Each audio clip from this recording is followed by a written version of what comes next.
Now streaming live. Thank you, Chair. Thank you very much. Good evening, everyone. Welcome to the February 2024 Board of Education regular board meeting. I would like to start us off in a good way by recognizing and acknowledging both the Esquimalt and Songhees nations on whose traditional territories we live, we learn, and we do our work. Trustees, may I have a mover to approve this evening's agenda? Thank you, Trustee Bobby, seconded by Trustee Gagnon. Any discussion, any changes or amendments to the agenda? Seeing none, all those in favor of the agenda? And that is unanimous. Thank you, trustees. So we have one set of minutes to approve from our January 29th, 2024 regular board meeting. May I have a mover to approve those minutes? Thank you, Trustee Kwan, and a seconder. Thank you, Trustee Mabobi. Any changes or amendments to the minutes? Seeing none, all those in favor of the minutes from January? And that is unanimous. Thank you again, trustees. We have no student achievement report or district presentations. We do have a community presentation at A7 this evening. Sorry, Chair, I was just wondering if I could interject. I'm sorry, business arising. Yes. Was there any business arising from the minutes? Thank you, Vice Chair Kwan. Go ahead. Thanks. I just wanted to follow up on a question that was asked during question period last time with regards to funds for SJ Burnside. I think that it was asked, sorry, I'm gonna scroll down to the question so I can read it in full. Why are facilities asking for more funds for SJ Burnside on top of the initial $6.5 million provided and then $8 million to address the upgrade and seismic refit? And I just know that we would respond back once we had more information. So I just wondered if there was an update there. Thank you, Trustee Kwan. Yeah, Superintendent Whitten, was there an update regarding the answer to the question that individual asked? Thank you. Through the chair, there was an update. It was provided by the Secretary Treasurer, so I'll pass it over to her. Sounds good. Thank you. Through the chair, yes, response was provided to the question that was asked in the meeting. And it was around why we were asking for additional money. So that I don't know if you want the answer right now, but we were planning to post it on the district website under For the Record, so that it's publicly available. Thank you very much, Secretary Treasurer, and thanks for the question, Trustee Kwan. Was there any other business arising from the minutes, folks, before I move us into our community presentation?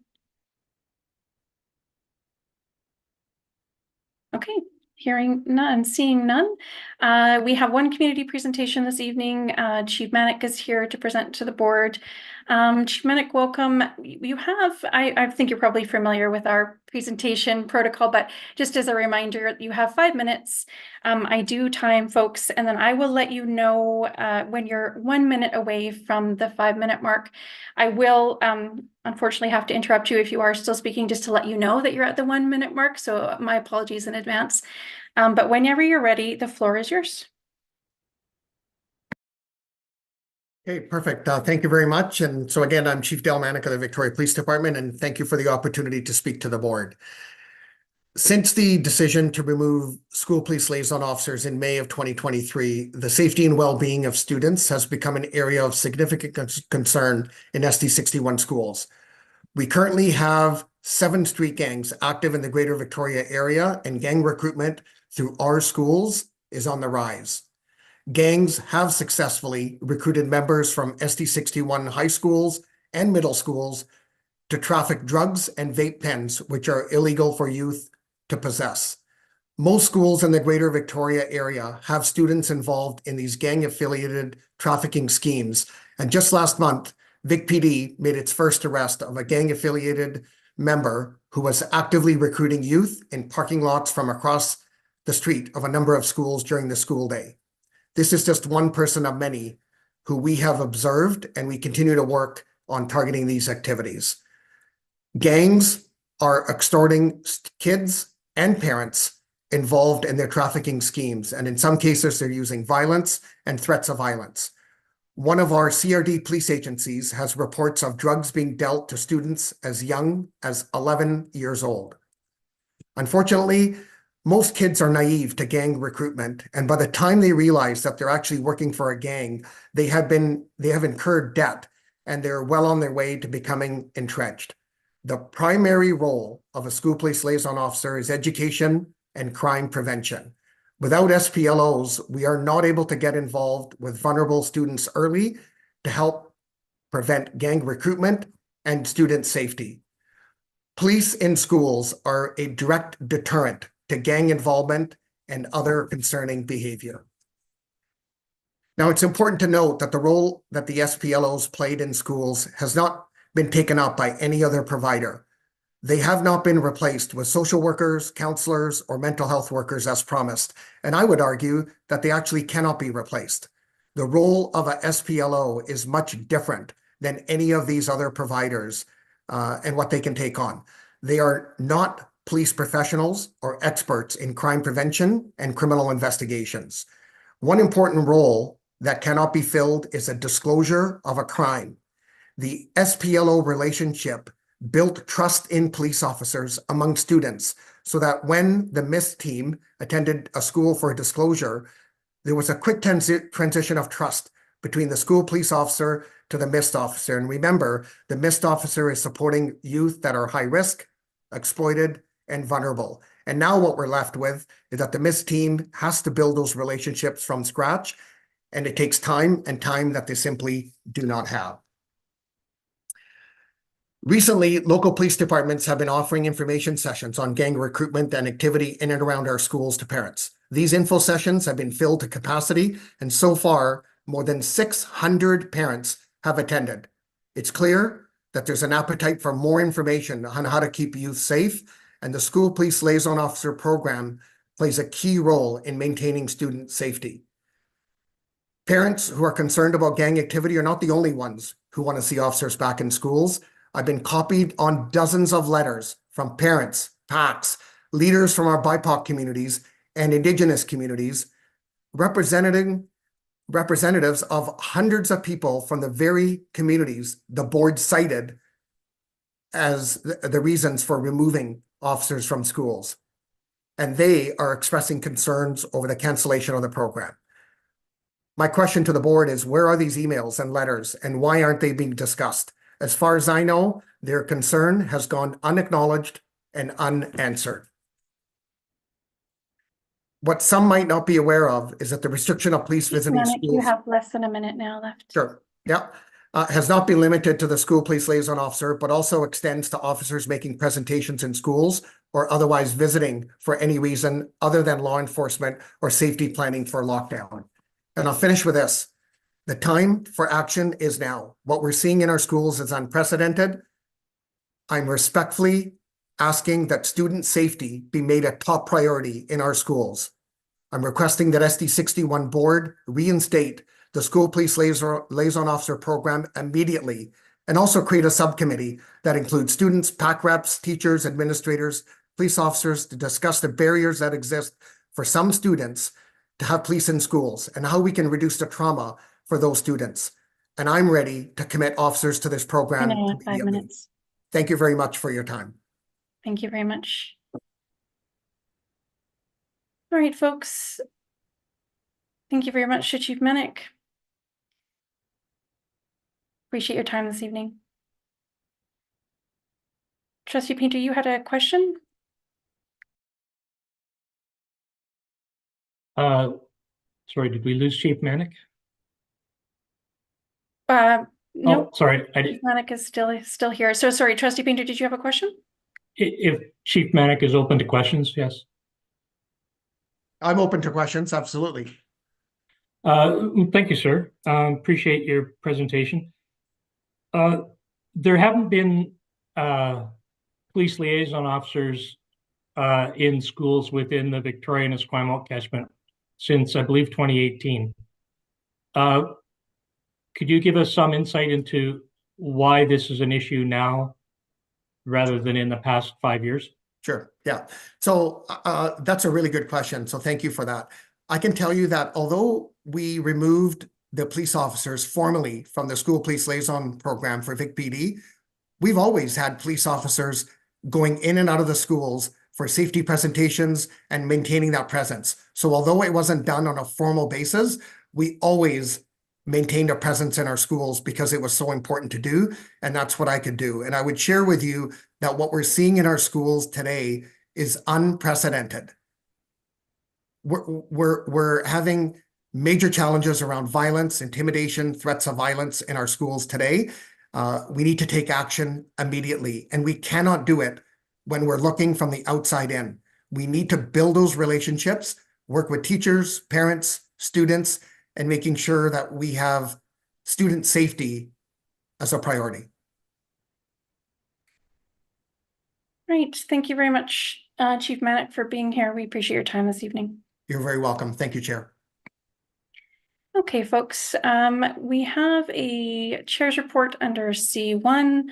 I just wanted to draw your attention to that and also to the district annual work plan, which you'll find at C1B.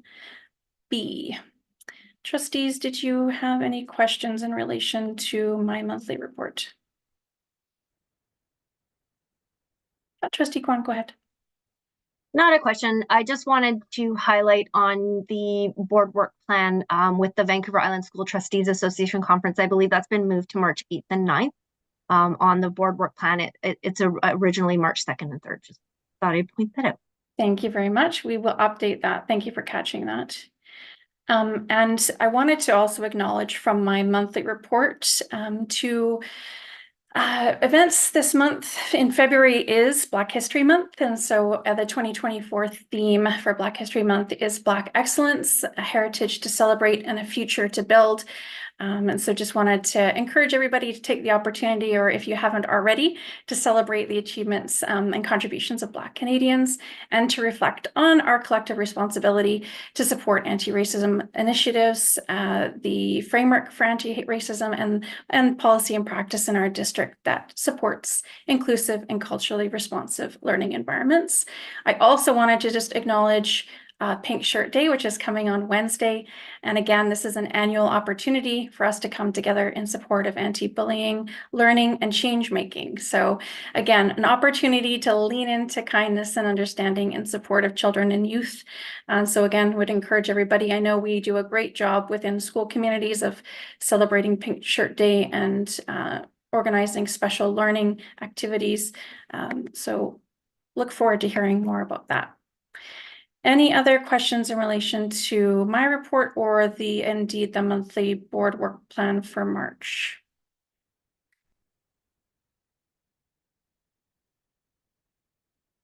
Okay. So we are now moving on in our agenda this evening. Under C2, we don't have any trustee reports this month. So that brings us to our board committee reports. We have two. D1 is the Education Policy and Directions Committee. It's a standing committee of the board. You'll see at D1B that there are draft minutes from the February 5th meeting of the standing committee. Again, that's just for information only. There were no recommended motions coming out of the standing committee this month. So the draft minutes are there for your information. Under D2, the Operations Policy and Planning Committee, again, when under A, we have the draft minutes for information only. There is one recommended motion under D2B, and that is that the Board of Education of School District 61, Greater Victoria, accept the December 2023 quarterly financial report as presented to the Audit Subcommittee. Secretary Treasurer, did you want to highlight anything from that report for the board's consideration or indeed for the partners around the table this evening? I don't think there's anything in particular to highlight. We did discuss in quite detail in the audit committee meeting, well, as much as possible. And then at ops, I would say that the report is fairly straightforward. There isn't anything that really stands out that I would draw attention to. Thank you very much. Just want to turn to our partners if they have any comments or points that they would like to raise before I turn it over to my board colleagues to vote. Okay, seeing Nothing, then I just want to look for a mover then and a seconder. Thank you, Trustee Kwan, and a seconded by Trustee Gagnon. Any discussion in relation to the quarterly financial report from the audit committee? Okay, hearing none, all those in favor with a show of hands. And that is unanimous. Thank you, trustees. Okay, so at D3, we have a budget working group. I believe this is an update. Again, I'm going to turn it over to the Secretary Treasurer to walk us through the highlights. Thank you, Chair.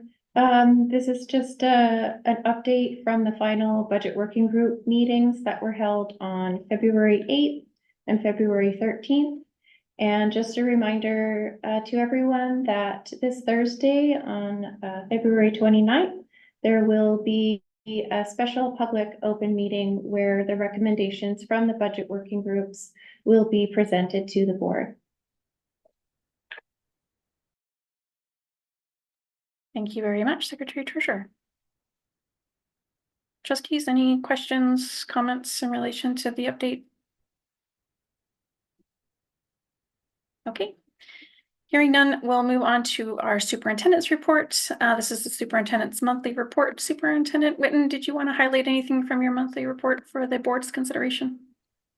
Thank you, Chair. If I may just highlight with gratitude the GVTA for hosting and facilitating the tapestry professional development that occurred on February 16th.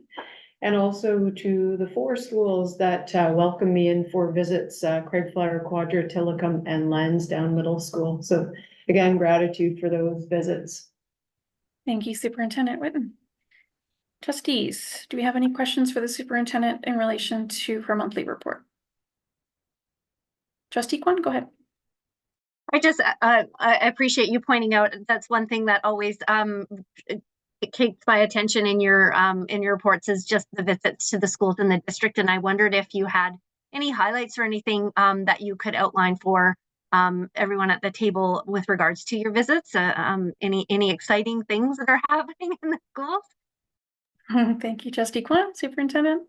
Thank you, through the chair. Always exciting things happening in the schools. So I had a lovely opportunity on Friday to go to the pancake breakfast that happens monthly at Craigflower, as well as the feather ceremony. So that was fantastic to see how students are recognized with their families. I did a nice tour with the principal at Tillicum Elementary and saw they have a lot of art and a lot of very open classrooms and lots of fantastic things happening there, as well as some conversations around the Feeding Futures and food that they're providing for families there. Lansdowne Middle School, very busy school, so it was great to get in there and see. It was an early morning meeting, so lots of students coming in and getting into their activities. And Quadra, again, a walk around and looking at some of their alternate spaces for programming and supports for students. So kind of 4 very diverse opportunities in the district. Thank you, Superintendent Whitten. Okay. Anything else for the superintendent? All right, would somebody then like to move to receive the superintendent's monthly report? And then I'll look for a seconder. So may I have a mover to receive the superintendent's monthly report? Thank you, Trustee Kwan, and a seconder. Thank you, Trustee Bayo. Any further discussion? All right, hearing none. All those in favor of receiving the superintendent's monthly report? And that is unanimous. Thank you again, trustees. All right, we're now at trustee questions. So again, trustees, this is an opportunity for you to ask questions that you may have. You can direct those through me, and I will direct them to the appropriate member of staff if you have any questions this month.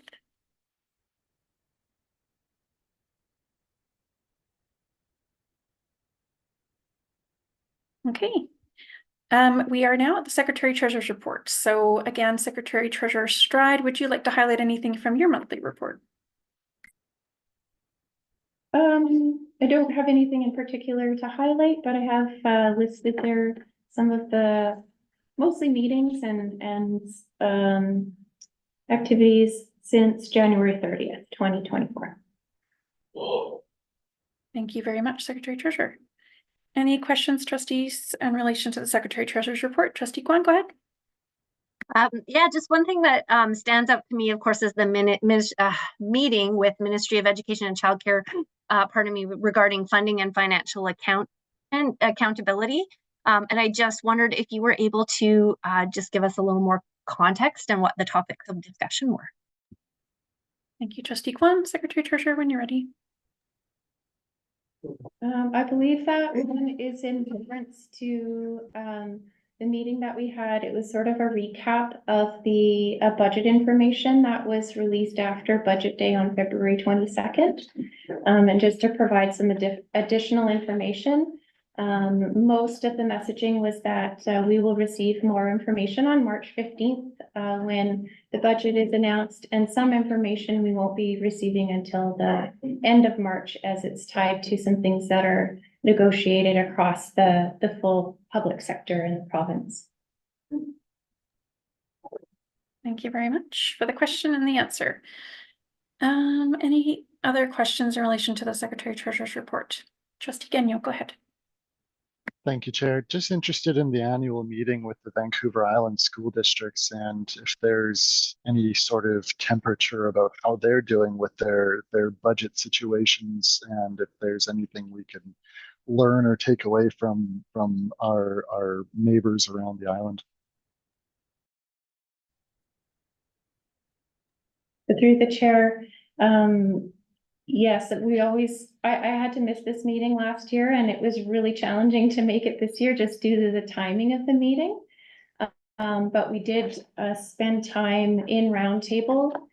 We had some facilitated discussions, not regarding budget, but around forecasting. We had members from the couple of ministries, the capital branch and also the childcare branch, come and speak to their areas. And then we did roundtables on, there's quite a few topics, but budget obviously is a topic that comes up. We talked about the increase in benefits and things that are impacting us, and we weren't sure if it was just us, but they are things that are being felt across all of the districts on the island. And always come out of those meetings having better insight, I guess, as to what other districts are doing and how they're approaching things, even conversations around long-range facility plans and things that other school districts are actively engaging in right now that we are looking at.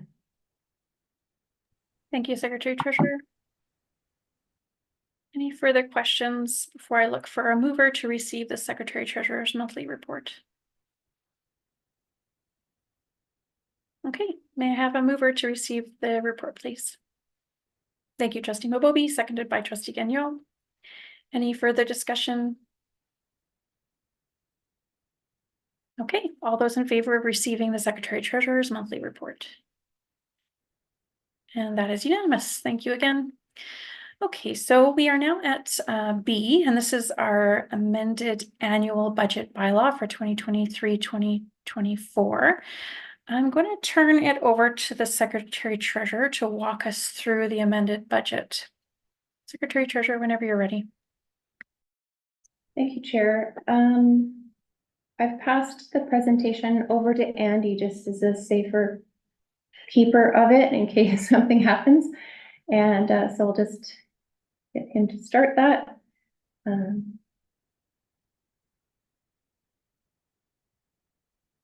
Perfect. Okay, so this evening we are presenting the 23-24 amended annual budget.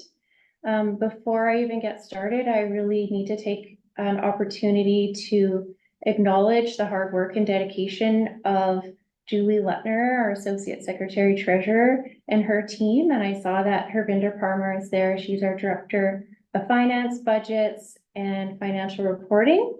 And they've spent a huge amount of time, during the weeks, months, weekends even, getting this work done. We are a large district and minimal number of people working on this. So I just really appreciate all of their work. They are here to help answer any questions that come up. So I'll just refer you to page 32 of the agenda package. That's where the memo and the ministry budget document start. And I'll just refer to the different statements as I go through. So if you want to take a look at the actual budget document, you can see that reference. You are welcome to ask questions and we move through. I can't see everyone, so you could either hold them to the end or you could just raise your hand electronically or jump in. We're happy to answer questions as we go through or at the end, whichever you feel comfortable with. Do my best to keep an eye on folks who might have questions. But there will be an opportunity at the end as well. Yes, yeah. Andy, I think you can move to the next slide. Yeah. So we always include this slide because it's really important to keep in mind that resources and budget allocations should be centered on the student learning experience. So we would look to the strategic plan, the enhancing student learning report, school plans to align our resources towards student success. Next slide, Andy. So in April 2023, the board approved the 23-24 annual budget. It was a budget bylaw of 301 million. And the Ministry of Education requires boards to approve an amended annual budget. And that's because the annual budget is based on estimates of revenue and expenses. And so we're looking today at the amended annual budget, and the bylaw is at 313 million. And it's based on revenue and expenses that are tied to our actual enrollment at September 29th. Any new revenue and expenses that were confirmed after the budget was approved in April. And also any expenses that are related to unspent budgets from the prior year that we plan to spend in the current year.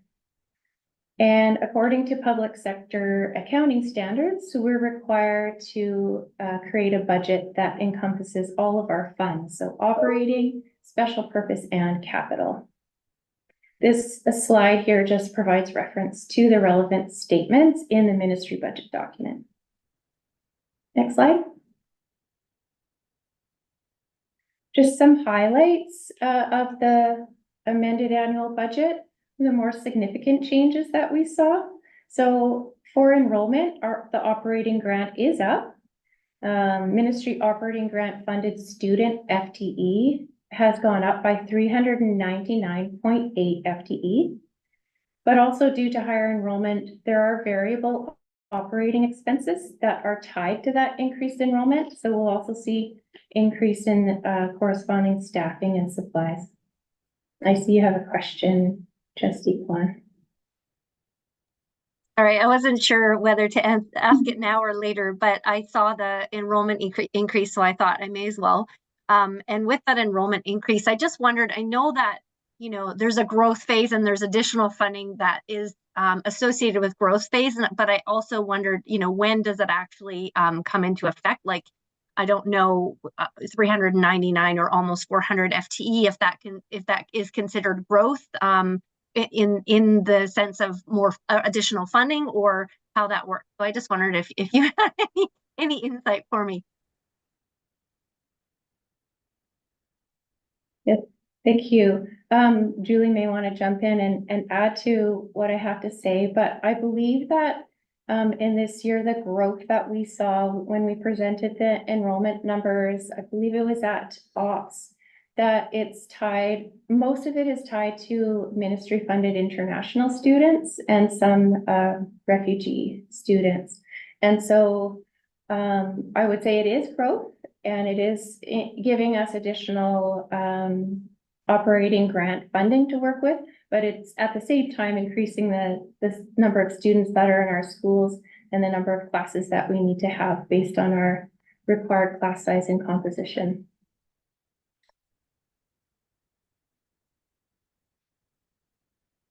Okay, I'll keep going. Okay, so then international program, we have seen an increase in regular enrollment up by 42 FTE, and their short-term program, a decrease in enrollment by 7 students.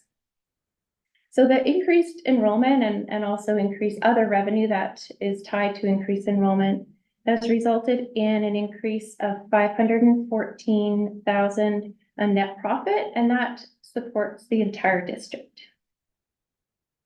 Investment income has increased by 0.68 million, and that's really just tied to the interest rates that were in place when the budget was created.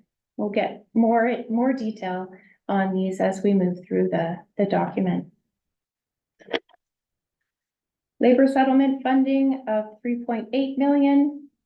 That includes 0.4 that is related to CEF. And you'll see a comment in the memo that when we did our annual budget, which is often referred to as the preliminary budget, the full 3.8 was in the operating fund. However, a portion of it was associated with CEF. So when the recalculation was done in December, there was over 400,000 that was moved out of operating and into CEF. School districts didn't appreciate that move because we had budgeted for that full amount in our operating fund. So you'll see this referenced throughout the presentation. Because we budgeted that 400 in operating, you'll see that that is an adjustment that we've had to make in the amended budget. That labor settlement funding is related to the cost of living allowance, which you may have heard of. We also call it COLA for short, of 1.25%. And then we also had some new special purpose funding that came in. Some of it is just a matter of timing because we don't know what we're getting until after the budget is created, and that's the CEF remedies. And we have First Nation student transportation, as well as health career dual expansion project. Next slide. So this slide is a comparison of the operating fund from annual to amended annual budget. If you want to take, we'll look at the revenue and expenses and prior year surplus appropriation in upcoming slides. But basically what this table is showing is that our revenues increased by 12.8 million. Our expenses increased by 9.7 million. And our net revenue overall increased by 3.2 million. And I'll just highlight too that there are net transfers to other funds of 2.5 million in the amended annual budget. And that's associated with capital assets that are purchased using operating funds, and they need to be transferred to the capital fund when they are capitalized. Next slide. Julie and team have been working to try to give us an estimate of how much surplus we might have at the end of the year, which is not an easy task. And so we are looking at a projected surplus that is 1.7 million lower than what we had in the prior year. If you take a look at the increase and decrease column, project budgets, the reason why those have gone down by about 1 million is there are less school funded projects, 0.3 million. Indigenous education carry forward is planned to mostly be spent by the end of the year, about 0.4 million. And then there were a couple of decisions that were made in the annual budget that got added back. And so we've also adjusted that by 0.1 million. School level funds, these are unspent budgets in schools. And the reserve policy currently reflects a maximum surplus of 40,000 for elementary and middle and 80,000 for secondary. And so when looking at this, we look at current balances and project to year end to see where they might end up. And I think there was a little bit of rounding up there as well. PO commitments. Estimate is slightly lower than the prior year. They look at historical amounts to try to see where this might be. Last year was slightly higher because there was 0.5 million of computer and network infrastructure purchase orders that were there at the end of last year. Planned surplus to balance budget. So we'll get into more detail of what this is, but last year we had 2.1 million that the board used to balance the 23-24 budget, and all of that will be spent in 23-24. We're anticipating a surplus of around 1.8 million in 23-24. We've earmarked it as a planned surplus to balance budget. And as I mentioned, we'll talk about that a bit more in the next slide. You can see the unrestricted operating surplus contingency there of 617,000. No change at this point in the contingency. And there's a calculation at the bottom of each of the columns. So the larger number is our prior year operating expense from our financial statements, and then our contingency as a percentage. So we're sitting at 0.27% projected for the end of this year compared to 0.28% last year. Next slide. Just a reminder that the district has a policy around operating surplus. It's based on a ministry policy that directs boards to hold reasonable contingency amounts, and it's essentially to mitigate any risk for emergencies or unexpected changes that might come up. Ideally, we would have 2 to 4% of the prior year operating expense, which is between 4.6 million and 9.2 million. So our current contingency falls a little bit short of that amount. Next slide. And here you can see the breakdown of the projected surplus. So this is a best guess. Some of the items are known, some are guesses, some things we may not even be aware of at this point that might happen between now and June. So I've grouped them into categories. So if we look at revenue increases, for example, we've got 5.1 million in additional revenue. 6.8 million of that is the increase in the operating grant, but a portion of that gets allocated to programs like ELL, Indigenous education, and inclusive learning.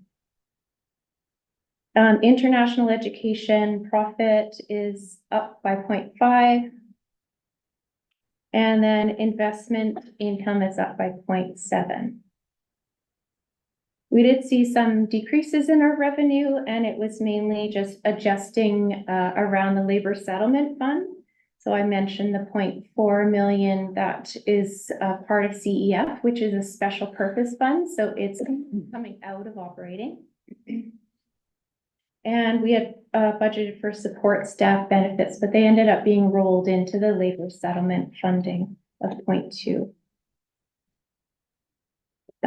We are also seeing some expense increases of 3.6 million, and that includes direct costs related to the ministry operating grant of 0.1.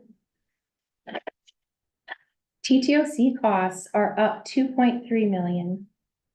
Custodial supplies are up 0.1, utilities 0.1, service fees, which includes like legal services and insurance premiums, 0.3. We have some portable costs, Vic West, Hillicum, and Sundance, 0.3. We also had to supplement the budgets for CE, continuing education, and distributed learning of 0.2. And then we have a miscellaneous other that has a lot of small items at 0.1. And we did have some expenses decrease, a couple. Ministry approved us transferring 5.271 teachers to CEF, thanks to the advocacy on the part of Julie. So that's 0.5 million that we were able to fund in CEF instead of operating. And also, as part of this process, there are departments estimating their surplus at the end of the year, offered up things that they know that they aren't going to be able to spend, and that was put towards the surplus. That's at 0.4. Okay, move to the next slide. So we're now looking at operating fund revenue. This is Schedule 2 and 2A. So if you want to look at the budget document, you can look on page 48 as the starting place. There's 2 pages. I'm just going to highlight the larger variances. So as mentioned, the operating grant is up by 6.8. The September school age enrollment is up by 396.4, which is an increase of 3.4 million. Funding for unique student needs is up by 3 million. ELL is 0.3 of that, and inclusive education is 2.6 million of that. We also received 0.5 million supplement for salary differential. So what that means is that the average teacher salary in our school district is higher than the provincial average. So we received some additional funding for that. Other Ministry of Education grants is up 3.5 million. So this 3.4 of that is the labor settlement fund for teachers, excluded staff, support staff. This is that cost of living allowance that I mentioned earlier. Provincial grants, other 16,000 up, so pretty close. Revenue, that's the revenue from Ministry of Tourism, Arts, Culture, and Sport for the after-school sport and art initiative. Tuition is up by 0.7. This is related to international tuition. As mentioned, regular is up 42 from projections, and short-term down by 7. Other revenues are up by 1.3 million. This is miscellaneous revenues, so including donations, other grants, vendor rebates and commissions, and other international fees are up by 1 million. And 0.8 of that 1 million comes from international miscellaneous fees. So that would be like homestay, placement and monitoring, and activity fees. And also, as mentioned, investment income is up by 0.7. Interest rates have increased. The interest rate when the budget was built was 5.2, and actual rates were 5.45 in June, then up to 5.7 in July, and only now, just in March, will it be dropping down to 5.2. And that's the rate that's been projected to the end of the year. Next slide. Operating fund expenses, we're looking at salary and benefits here. This is Schedule 2B, which is on page 50. And again, I'll just highlight the larger variances. Teachers are up by 1 million, which is 1%. And this is the increase due to enrollment. It is offset by that labor settlement funding shortfall of 0.4. And I've explained what happened there. Principals, vice principals are up by 0.5, which is a 3.6% increase. This is due to the labor settlement funding for salary increases. We didn't receive that funding until after the annual budget was prepared, which is why that is higher in the amended budget. EAs are up by 0.5 million, 2.3%. And this is due to the increased inclusive learning enrollment. That 2.6 million of additional revenue that we got goes into support classrooms, including EAs. Support staff is up by 0.2 million or 0.9%. And this is additional clerical staffing allocations. We use a formula due to increased enrollment. Other professionals up by 0.4 million or 7.6%, also tied to salary increases for exempt staff, not received until after the annual budget was prepared. Substitutes are up by 2.4 million, a 23.1% increase. This increase is due to an increase in the average number of daily absences per teacher. And lastly, on this slide, employee benefits are up by 1.3 million. And there is a portion of employee benefits that are wage sensitive. So as salaries increase, the benefits increase. And that's why we're seeing an increase in this line item. Next slide. Moving into the services and supplies section. Starting with services is up by 1.7 million or 26.3%. Legal fees have gone up by 0.2. Online payment fees, so school cash online 0.1. Contracted services for school funded projects 0.2. They're just some examples of some of the bigger items. Also what happens is that departments and school budgets reallocate their budgets to reflect their actual spending plan. And so we'll see an increase as a result of that. Also carry forward budget. So those expenses that are added in to spend carry forwards, they've been added, which will increase the budget in the amended annual budget. Student transportation is up by 0.2, 16.4%. This is from the Student and Mobility Exchange Program in international education, as well as additional BC Transit passes that are handed out due to increased enrollment. Pro-D and travel up by 0.1 million or 15.7% increase. This is just tied to a reallocation of department and school budgets to reflect spending plans and the addition of carry forward budgets for both schools and departments. Rentals and leases is down by 0.1 million. It's at 80.1% decline. And what this is, it's the budget is lower to reflect one-time savings that facilities proposed on leasing fleet vehicles. Dues and fees up by 0.1 million or 136.2%.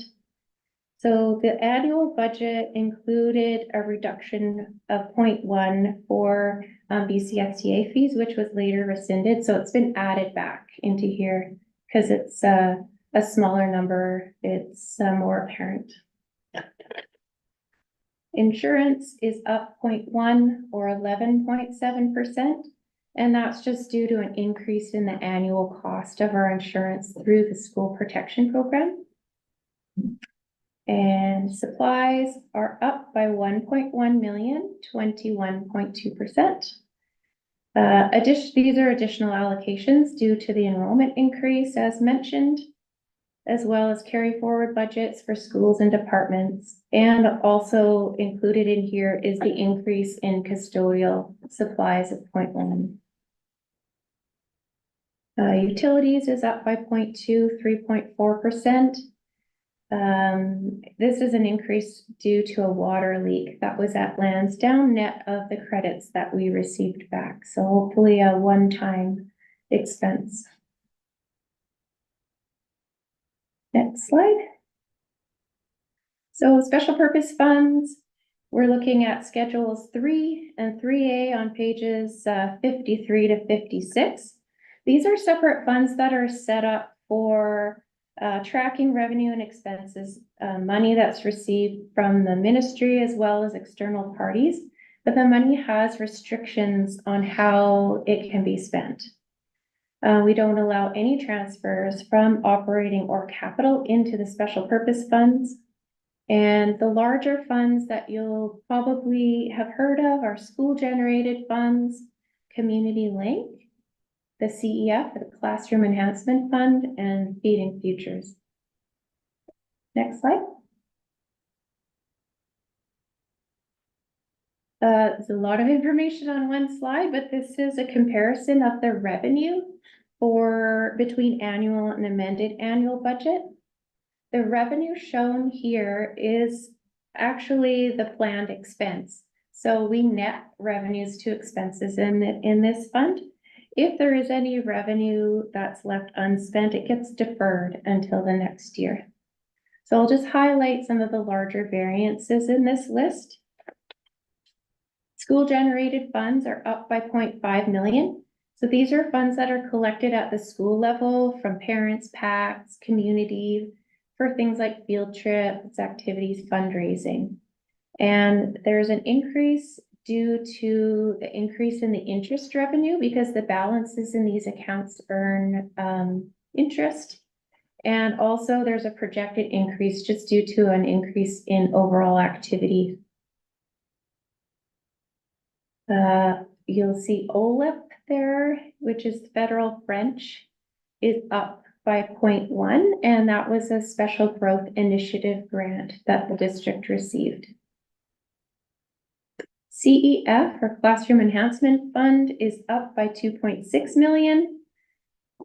This is the funding that we receive from the ministry to offset costs related to implementation of restored GVTA collective agreement language as it relates to class size and composition. The ministry provides only a portion of expected staffing until funding is confirmed, so after September 30th. The remedies grants, as mentioned, are not confirmed until after September 30th. And we've received the additional funding for the extra 5.271 teachers and the 0.4 labor settlement funding. First Nation student transportation up 0.1 million. This is a grant that was confirmed after the annual budget was prepared.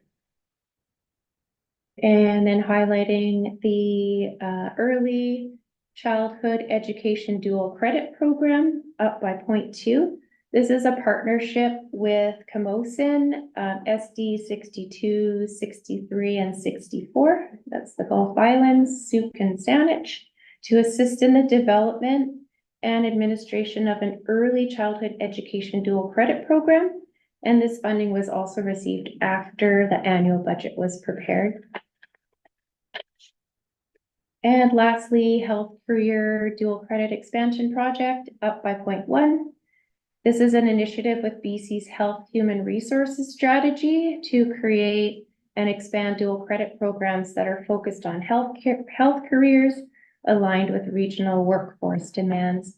And another one where the funding was received after the annual budget was prepared. And next slide. Lastly, we're looking at the capital fund. This is Schedule 4, page 57. The capital fund captures expenditures that are related to land and buildings, computer hardware, software, vehicles, equipment, for example. And there can be different funding sources such as provincial grants, local capital, and even transfers from operating and special purpose fund. If you're looking at Schedule 4, the major change that you would see is that we had budgeted 3.8 million of proceeds on the sale of the property located at 1765 Lansdowne Road to CSF. That we're aware will likely not happen in this current fiscal year, and so we've shifted that out of the current year and into the next year. This piece is just the 25% of the proceeds. There is a 75% that's in ministry restricted capital that's also been adjusted. Next slide. This slide is related to statement 4, and it's on page 46 of the agenda package. So we have projected acquisition of tangible capital assets of 38.76 million. And you can see the breakdown across the various sources. So 2.5 million in operating, special purpose funds, and that is mainly through school generated funds. There was some from the federal safe return. There's the funding for ventilation, as well as feeding futures, the food infrastructure equipment. There's 0.56 sitting in local capital for amenities for the Vic High project that will come out when the project's complete. and then several deferred capital revenue projects that are listed there. Next slide. So we've come to the end, and with the amended annual budget, it does require a bylaw approved by the board. There are 3 readings. It is a little bit tight on approval, so we're the 26th today. The deadline for submission of the budget to the ministry is February 29th. It does require approval if the board will do 3 readings in one night. So we have a motion for that, as well as the 3 readings of the amended annual budget bylaw. So I'll pass that back over to the chair. I don't know if we want to stop sharing so we can see everyone, and if you have any additional questions, happy to try and answer them. Thank you very much, Secretary Treasurer, and thank you, Andy, for your assistance with the slide deck. So yeah, I think what we'll do first and foremost is just open the floor up to questions so that we can all familiarize ourselves and understand more fully the amended annual budget, and then we'll discuss bylaw readings and what we need to do tonight. Okay, so I'm going to open the floor. I'm going to open the floor first to our partners. If you have any questions or comments that you would like to make in relation to the amended annual budget, this is your opportunity to do so. So just let me know if you do, and I'm happy to recognize you.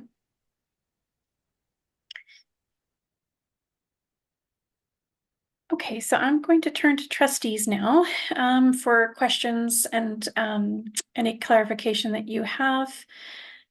Trustee Kwan, you want to kick us off? Go ahead. I do. I have, I see Nissa from VCPAC, so I will hold my question until we've. Oh, thank you. Hi, good evening. Welcome. Go ahead. You had a question. Apologies, I wasn't quick on raising my hand. No, not to worry. We are happy to slow down as needed. Go ahead. Just one thing that jumped out at me is the increased cost for substitute teachers to cover for staff absences, and I was just wondering if the board or the staff could provide some context for that. Is that something that fluctuates from year to year, or is that something that we're seeing post-COVID that more we have staff and folks being more conscientious about not coming into the school environment to teach when they're ill. So I just wanted a little bit of context on that. Yeah, thanks for the question. Secretary Treasurer and or Superintendent, did you want to provide some context or can you provide some context this evening in relation to that question? Thank you, Chair. I can provide some context, and then there may be Superintendent may want to add to that. I think we have definitely seen a shift with people not coming into work sick. At the same time, that number is going up. So the average teacher absences is increasing, and it's not just our district. So that was one of the conversations that we had as well when we met as a group. So our number seems really high, but there are other districts that are even smaller than ours that are having very significant T2C cost replacements, and we're seeing it in our final budget, but also looking forward to next year to try to guess what that might look like. From a budget perspective, we try to be optimistic because it's really hard to budget a huge number and increase our structural deficit, not really knowing exactly what's going to happen. So I think that from a financial perspective, I could say that. I don't know if you want to add. I can add, thank you, through the chair. Yeah, I think that since COVID, people have been very mindful on staying home when they're not feeling well. I think in addition to that, we're always looking through the human resources lens about what we can do to support all staff and making sure that they're well supported all the way around. So those are things that we're looking at right now.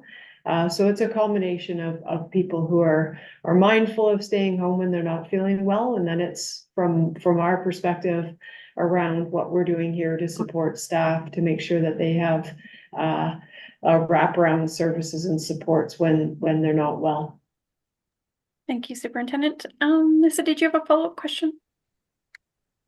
Through the chair, I want to thank Superintendent Whitten for anticipating my second part to the question, which was around ongoing care for staff. Thank you very much. Okay, so trustees, Trustee Kwan, I believe you were first on the speakers list, so go ahead. Thanks. I actually am I have a number of questions, but I'm gonna piggyback off of Nissa's question actually, and just ask, the first thing was, when the legislation came down with regards to the 5 sick days per year, whether there was any additional funding that was provided at that time. Thank you, Trustee Kwan, Secretary Treasurer.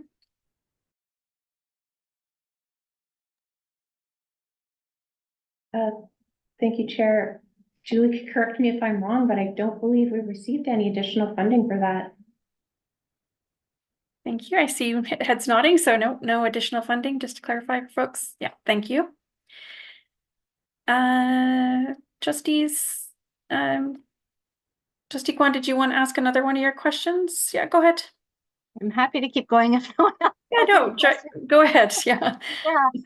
I think with regards to the ministry labor settlement funding, the shortfall, which is the 0.4, I actually would love if you would walk me through it a little bit better, because I'm not sure I caught the whole reason for that total amount. Thank you, Trustee Kwan. Secretary Treasurer, would you mind explaining it to us one more time? Sure, through the chair. So we received our funding tables for the annual budget in March. And so the labor settlement funding was included in that table. And a part of it was for CEF, but it was included in the operating table. So clearly marked as operating, but it included CEF funding, and we weren't aware. And many districts are in the same situation. They weren't aware. So we had incorporated into our annual budget as funding that was coming in to support wage increases. When we put our 1701 in, and then the ministry recalculated our grant, they changed the table or basically let us know that 400,000 of that was actually related to CEF. We had anticipated that that was going to be coming in as a separate amount. So that's why we are short. The ministry has been really good about reaching out to us on a one-on-one basis to discuss the impacts of what that means.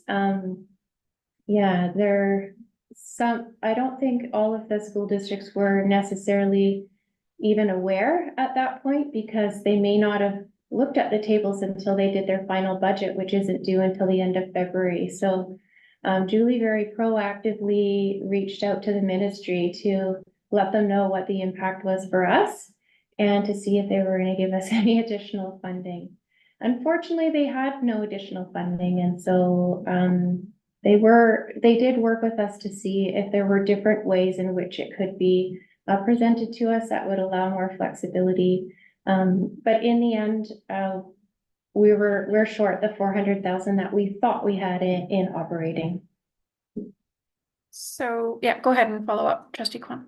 Yeah, so I guess my question then, is it an actual shortfall? Like, do we know whether whether all of the labor settlement was actually funded, or was it an actual shortfall? Is there some labor settlement that actually isn't funded now then? My understanding is that we received all of the labor settlement funding that we were going to receive based on their calculation. And so I don't believe that we were short funded for the operating increases that we had that were related to that cost of living allowance.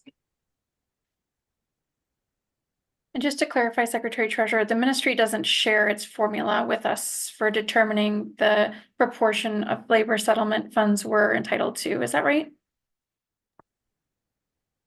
No, it doesn't. So I think it uses a combination of things and then allocates it out across all of the province, all of the school districts in the province. Thank you, Secretary Treasurer. Trustee Painter, go ahead.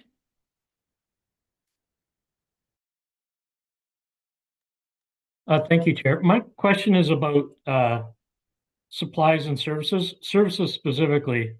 I tried to do the math based on the numbers I saw in the paragraph, and so I was looking at the report as opposed to the presentation. So if I missed it, I apologize. But I couldn't make things add up to the identified increase. And then on a more general term, there was reference in both services and supplies about how departments and schools were spending carry forward. And I found that confusing because wouldn't that mean that they would have had it, would have been part of the budget in the first place and was simply a transfer across. So it wouldn't have been an increase in expenditure without being offset somewhere else. Like it should have been a net zero, I would have thought, if that was previous year's carry forward. So those are my two questions. Thank you, Trustee Painter. Secretary Treasurer. Yeah, I can start to answer those ones. I think probably your difficulty in balancing the services is that we've identified the total, but then highlighted the larger ones. And then it's the reallocations and the carry forwards that will add up to the total. So I don't think you'll be able to add up all of the numbers and get the total that you're looking for, if I'm understanding your question correctly. Yeah. Regarding the carry forward budget, we add the carry forward budgets in when we do the amended annual budget, so they're not there when we do the annual budget. So that's why it will, and there's no revenue to offset it because the revenue was in a prior year. So you will see an increase in the expense budget for carry forwards. Can we just get that clarified? So Secretary Treasurer, you're saying that the carry forwards are not factored in to the budget. It's not factored in until the amended annual budget. So what is the impact of that practice on our calculation of our shortfall? Because we do our budget is approved in April, we haven't hit year end yet, so we could estimate like what Julia's done, what our surplus would be. But we tend not to just give budgets to departments based on what we estimated. We wait until after year end. And so when we do the amended annual budget, then we add in the actual carry forwards that they had. Sorry, I missed the second part of your question. Thank you, Secretary Treasurer. I was just wondering what the impact is of that practice of not including the carry forwards or an estimate of them in the way we would for any other kind of estimated budget line item in the original budget passed by the board prior to the amended annual budget when the carry forwards are in factored in. So what's the impact on our projected shortfall? I think when, and Julie may want to jump in on this one because she does the calculation now. Those carry forwards would be incorporated into that calculation of the surplus. The only time I think there might be an impact of not including that is when we do our financial statements, we use the annual budget. And so when you're comparing actual expenses to the annual budget, there's a piece of budget that is not included in there that is included in the amended annual budget. I just want to go to Associate Secretary Treasurer Lutner, who might want to add some more context, and then I'll come back to you, Trustee Painter. Through the chair, I think historically the school carry forwards and department carry forwards were pretty stable years ago. So, you know, we could have added all the school carry forwards, projected school carry forwards into the amended annual or prelim budget, but then we would pull out what we expect they wouldn't spend. And so it was always a wash. Now that the accumulated surplus is decreasing, we could build it in, but it's really hard in the annual budget to estimate what will be there at June 30th and then what will be there the following year. So historically, we haven't added anything in the preliminary budget other than any prior surplus used to balance the budget. Okay, so If I I- suspect Trustee Painter, you're going to ask a follow-up question. just a point of clarification, because I think my head is slowly turning to this. So the carry forward would be recorded under surplus, and the funds would be offset from surplus to use, as in services and supplies in the case I raised. Is that I'm just trying to figure out obviously they have to show up as being available to be spent somewhere, or what we're doing is basically forgetting that we had the money and taking it and subtracting it from the increase after September 30th, which doesn't make sense for me. So I know I'm almost there, but. Yeah, thank you, Trustee Painter, and Associate Secretary Treasurer Lutner, go ahead. The chair, so we carry the budgets forward. So when we figure our accumulated surplus at the end of the year, which is made up of school carry forwards, department carry forwards, purchase order carry forwards, etc., we actually carry forward that budget. So as Secretary Treasurer Stride pointed out, we don't have revenues that year because they were earned in prior years, but we do have the budget. So we're not using any new generated money to fund these carry forwards. The budgets are all just carry forward from the prior year. Correct me if I'm wrong. I think the confusion is coming from where there's a budget, so like an expense, like how it all balances in the end. So if we've got an expense, but we don't sort of acknowledge that we also have this additional, revenue, albeit unspent from the prior year, but we rely on that to balance our budget, and we have historically in our school district. And so what I'm hearing is that you're saying that there isn't an impact on our calculation of our shortfall by waiting until the amended annual budget to reflect those carry forwards. Is that correct? Or have I missed a nuance here? Secretary Treasurer?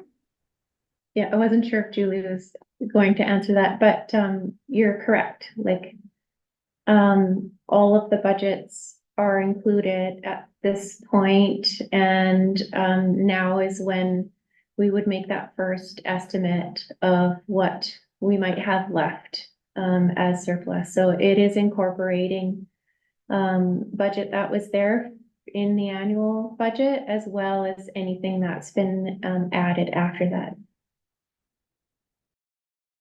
Okay. All right, folks. Classroom Enhancement Fund. So are there any other opportunities to reallocate some expenses to that fund? We're seeing a significant carry forward, or certainly in the amended annual budget, a significant amount of money that you're saying we don't know about until after September 30th. So are there other opportunities? Associate Secretary Treasurer Lutner, go ahead.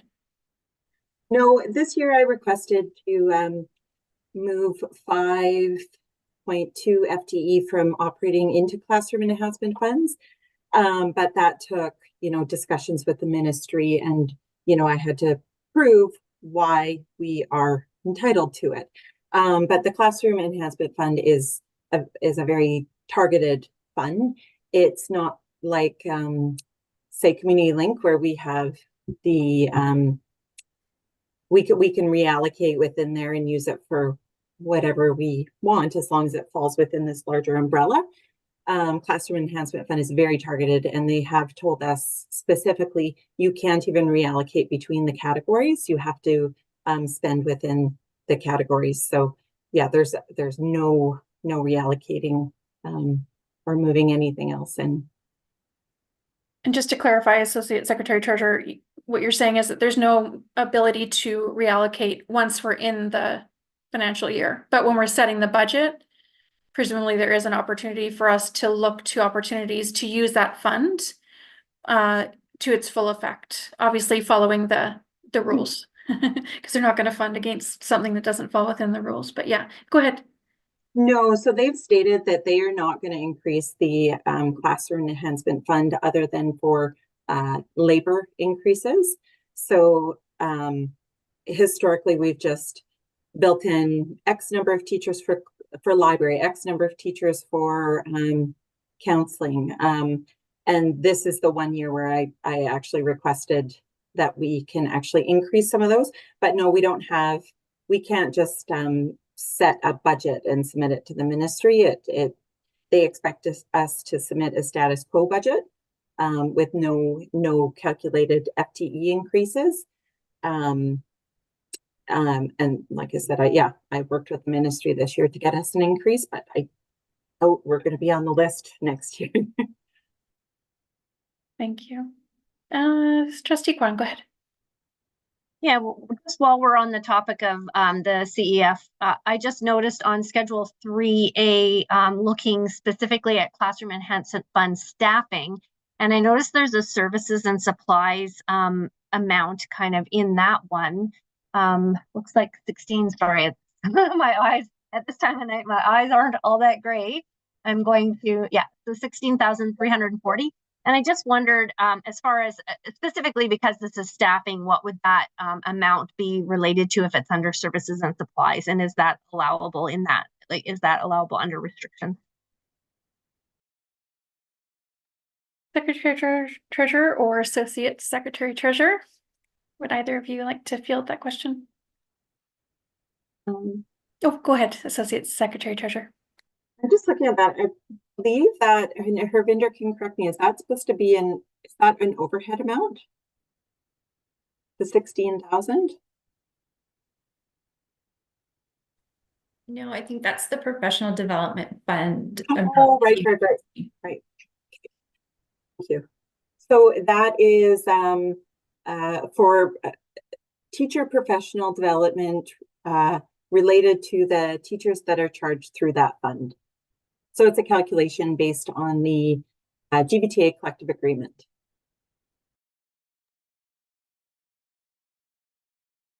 Okay. Yeah, go ahead, Trustee Kwan. Yeah, and actually one of my biggest questions actually was with regards to the increased enrollment. I know that in your slides, Katrina, you had put 399.8, and I think in the memo that we got, it's probably increased since then, but we got 396.4 FTE. And then it has a resulting increase of 3.37 million. And I was actually just wondering if I do a quick, and I know that's an estimate, the 3.37 million, but if I do a quick calculation and divide that by 396 FTE, that seems lower than the actual basic amount that for this year of the 8625. So I just wondered about that. Thank you. Trustee Kwan, Associate Secretary Lepner, go ahead. Through the chair. So the memo that we had prepared related to the September 29th enrollment, that was prepared on October 23rd. The ministry doesn't actually sign off our enrollment until closer to the end of October. And so this was the initial snapshot. So there's fluctuations that happen due to duplicate, like them finding duplicates or other errors, etc. So there's always a little bit of, between the prelim snapshot and then the final snapshot, there's always a little bit, not much, within 5. So it was, with the trustees requesting for the enrollment, it was a safe time to present that information. And sorry, for your second question, can you repeat that one? Of course, yeah. So, I mean, I think that's going to be a different amount with the 399.8 rather than the 396.4. But in the memo, it says the resulting increase was 3.37 million. And if you do the math, it's not quite 86.25 per FTE. And so I just wondered, I know the basic amount per student allocation this year was 8,625 per student. And so I just wondered, are we getting less? Is that prorated on the school year? If some started later in the school year, I just don't know why that would be less for the FTE that we're reporting. Thank you, Trustee Kwan. Yeah, Associate Secretary Treasurer. Through the chair, so 3.3 million, was it? Sorry, 3.37 million.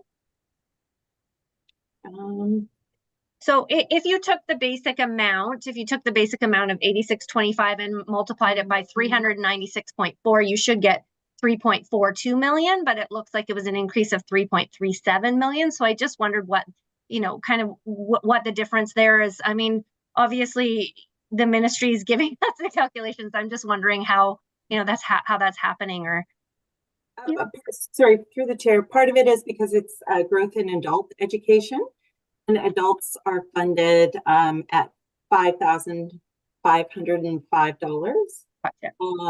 The other distributed learning is only funded at $6,960. So there's probably a little bit of discrepancy there. Okay, perfect. No, that's wonderful. Thank you. That makes sense. Okay, so, and again, this might not be something that we can speak to tonight, but something maybe for us to consider as we enter into our public budget discussions later this week. Just around the impact of the discretionary spending freeze and how much that translated into in terms of a growth in carry forwards to help balance the budget. Any thoughts that we want to share tonight in respect of that and the impact on the amended budget that we're reviewing at the moment? Or is that something that we could discuss more later this week when we meet?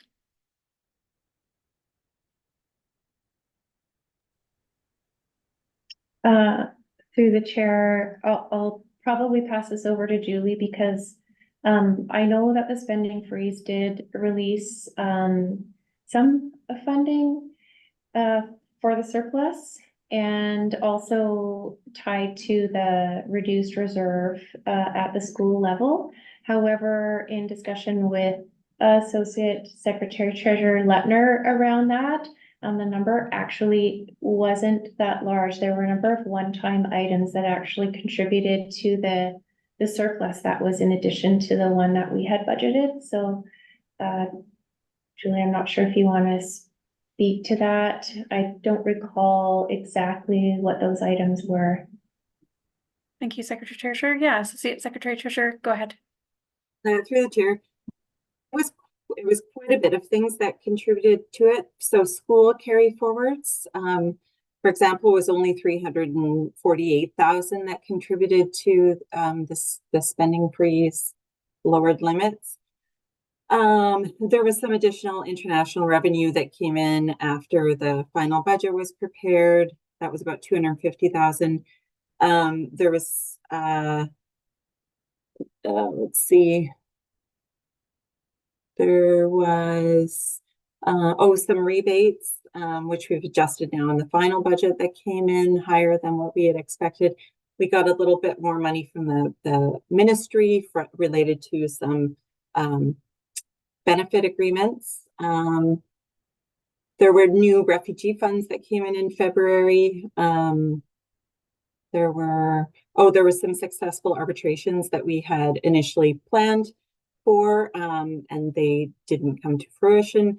there were vacancies that happened after the amended annual budget were prepared that we weren't aware of. And there were some, what else? We got a little bit, our digital services recovery was less than what we thought it would be because the ministry doesn't announce it until after. There were some salary savings, and when we prepare a teacher salary budget, we assume that all of the the analysis, we assume all of it's going to be spent by the schools, but some of it wasn't, and we don't know if it's because of the spending freeze. They weren't aware that they could spend it. There was a little bit more savings in the benefits than we had planned for. But yeah, the 2.1 million definitely was not all related to the spending freeze. So I guess just my word of caution, if there is a spending freeze, I wouldn't rely on the anywhere close to the 2.1 million. I know that now it's become a little bit of a pattern. So people are now more thoughtful about their spending patterns rather than wait till the end of the year to spend, or closer to. They have been spending, in the fall. So yeah, I don't know. There will be much more other than what I've already scooped from the departments in that 1.8 million number, but yeah. That's great. No, that's good context. Sorry, apologies. What was that? Definitely not close to 2.1 million. Yeah, no, that's great context. We appreciate that. That'll help us as we prepare for our meeting later this week. The only other question was around interest revenue or revenue from interest and how we allocate that. So yeah, just a general question about what pot that goes into. Does it go into our general operating fund pot? Are there discussions that happen behind the scenes to decide how to allocate that, or is it just something that we use as to build our surplus to help us balance the budget? Go ahead, Associate Secretary Treasurer. Through the chair, so it just goes to help balance the budget. We do provide interest to schools for interest earned on their non-public funds. We allocate interest to the annual facilities grant and to local capital, so things like that. But we don't use that money for the remainder for anything other than to balance the budget. Thank you very much. Appreciate that clarification. Trustee Kwan, go ahead. I promise no more questions. I just want to take this opportunity to speak to my colleagues directly about some advocacy work that I think has come out of what we're discussing here tonight. We talked already about the 5 sick days that were now legislated that there was no increase in funding for. We've seen a $1.34 million wage sensitive benefits increase, which of course wouldn't have been accounted for or funded either. We're looking at large increases in services and supplies, especially. Reports. I'm sure schools would be happy to provide us with a list of the absolute 200% cost increases for some things. And then also our CPP and EI, which we've heard, in the past couple of meetings too, which has increased, which would be really great to, have some figures and to really advocate for too. So, lots of opportunity here for us to advocate for additional funding. It's quite disconcerting to see some of these increased costs without additional funding. So. Yeah, agreed. Yeah, thanks, Trustee Khan. Yeah, absolutely agreed. When we wrote to the ministry asking for additional funding last year in the summertime, we did do our best at that stage to estimate some of the costs associated with some of the inflationary pressures. But now we have some very good data, which we can share based on the actuals that we're seeing this year. So yeah, definitely want to have that discussion when we start our budget for next school year. Okay, so I'm just looking around the table to see if there's any other questions, trustees, before we look to move through our bylaw readings. Okay, so I'm not seeing any hands, so I just want to run us through the process again. So because it is quite a short runway here, we only have a few days before the amended annual budget is due. It is quite important that we move to have all 3 readings this evening, but in order to do so, we do need to vote as a board, and we also need to have a unanimous vote in order to proceed with the 3rd reading. Before we get into bylaw readings, though, I just want to pause and say on behalf of the board, thank you so very much for all the hard work, Secretary Treasurer Stride, Associate Secretary Treasurer Lutner, and Director Parmar and your team. Really, really appreciate it. Know that you've been working incredibly hard to get us to this point, and we know there's a short runway before it's due. So thank you for everything you're doing, both to get us to the stage of the amended annual budget, but also to really be in the knee deep in the preparations for next year's budget. So you're kind of doing double duty at the moment, and we just want to really let you know how much we appreciate all your hard work. So thank you. Okay, so folks, we have some bylaw readings to do. Secretary Treasurer, were you recommending, I noticed the order of the bylaw readings, and so you've got the 3rd reading motion first. Were you suggesting that before we move through 1st and 2nd reading, I actually call for a vote into whether we do the 3rd reading? What would you recommend in terms of process? I just want to clarify. I think you could vote to do the 3 readings and then do all 3 readings. I think it's fine either way, or you could do 2 readings and then vote to do the 3rd. That might, at least you would have 2 readings done at that point. If you're still going to end up in the same place, so. Yeah, no, that's great. I just wanted to see what your intention was and what you advised. I tend to do it the opposite way. I tend to do 1 reading, 2 readings, and then depending on how those readings go, I then ask the board whether they want to do all 3 tonight. I anticipate what the answer is going to be, but let's do it differently. Let's do it. Let's start with considering whether we're going to do all 3 readings tonight. It is our first motion under B. So the recommended motion being that the Board of Education of School District number 61 Greater Victoria agree to give all 3 readings of the 2023-2024 amended annual budget bylaw at the regular board meeting on February 26th, 2024. And again, just a reminder, this must carry unanimously in order for us to do all 3 readings this evening. So without further ado, may I have a mover? Thank you, Trustee Gagnon, and a seconder, Trustee David. Thank you very much. Any discussions in relation to the motion or any questions regarding process, procedure, etc. from trustees before we proceed? Okay. Oh, yeah, Trustee Painter, go ahead. You had a question? Or did you want to speak to the motion or to the bylaw? Actually, I'll withdraw. I'll hold it for later. Okay. Okay, so just a reminder again, we're voting on whether we are going to agree to give all 3 readings of the amended annual budget bylaw this evening.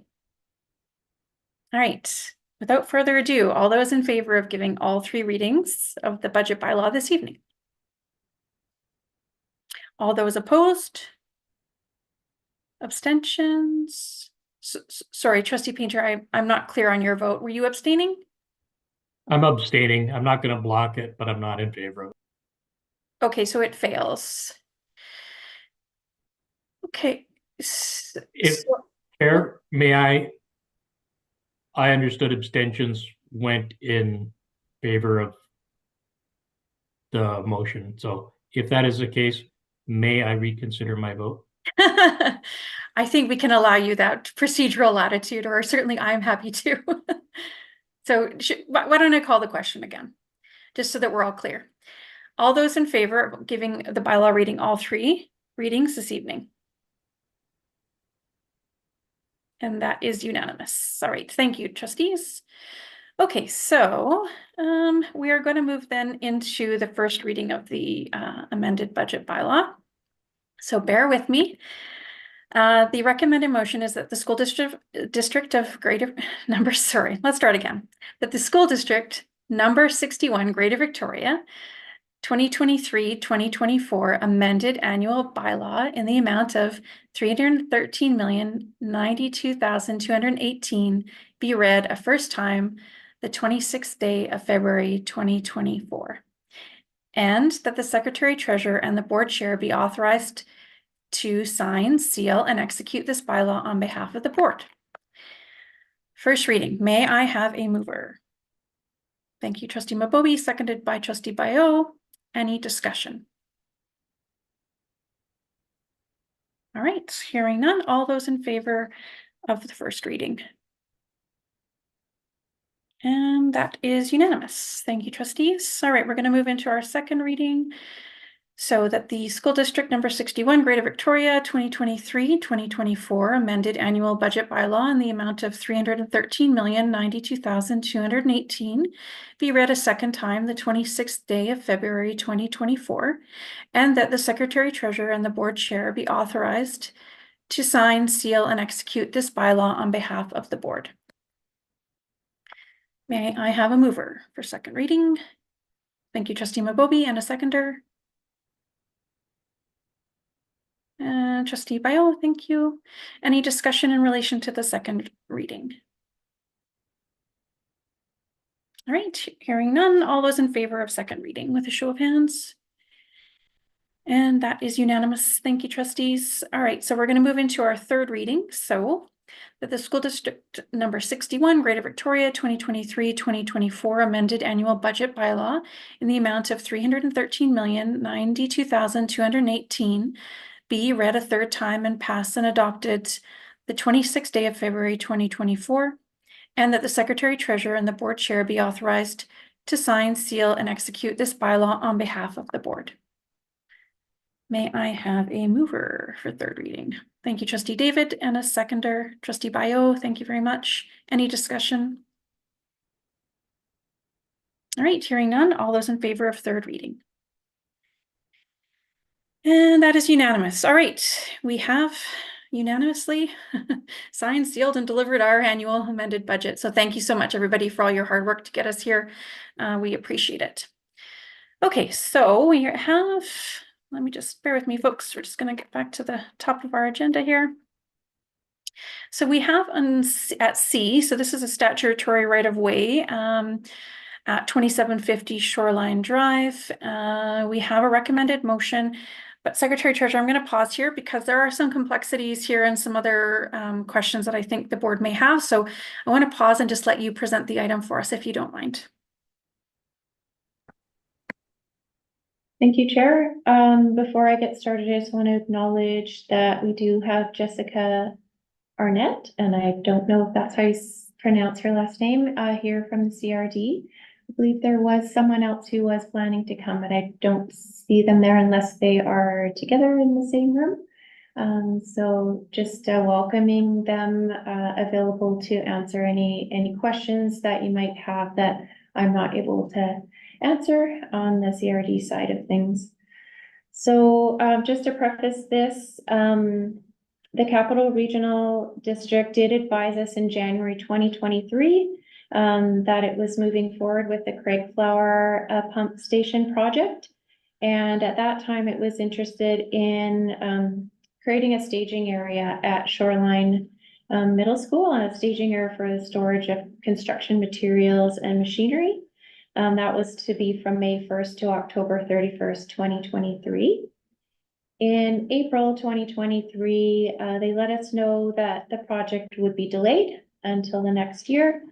And that part of the reason for the delay was that the project was being redesigned, which had triggered a request to modify the CRD's existing statutory right-of-way and increasing it from a width of 4 meters to a width of 8 meters.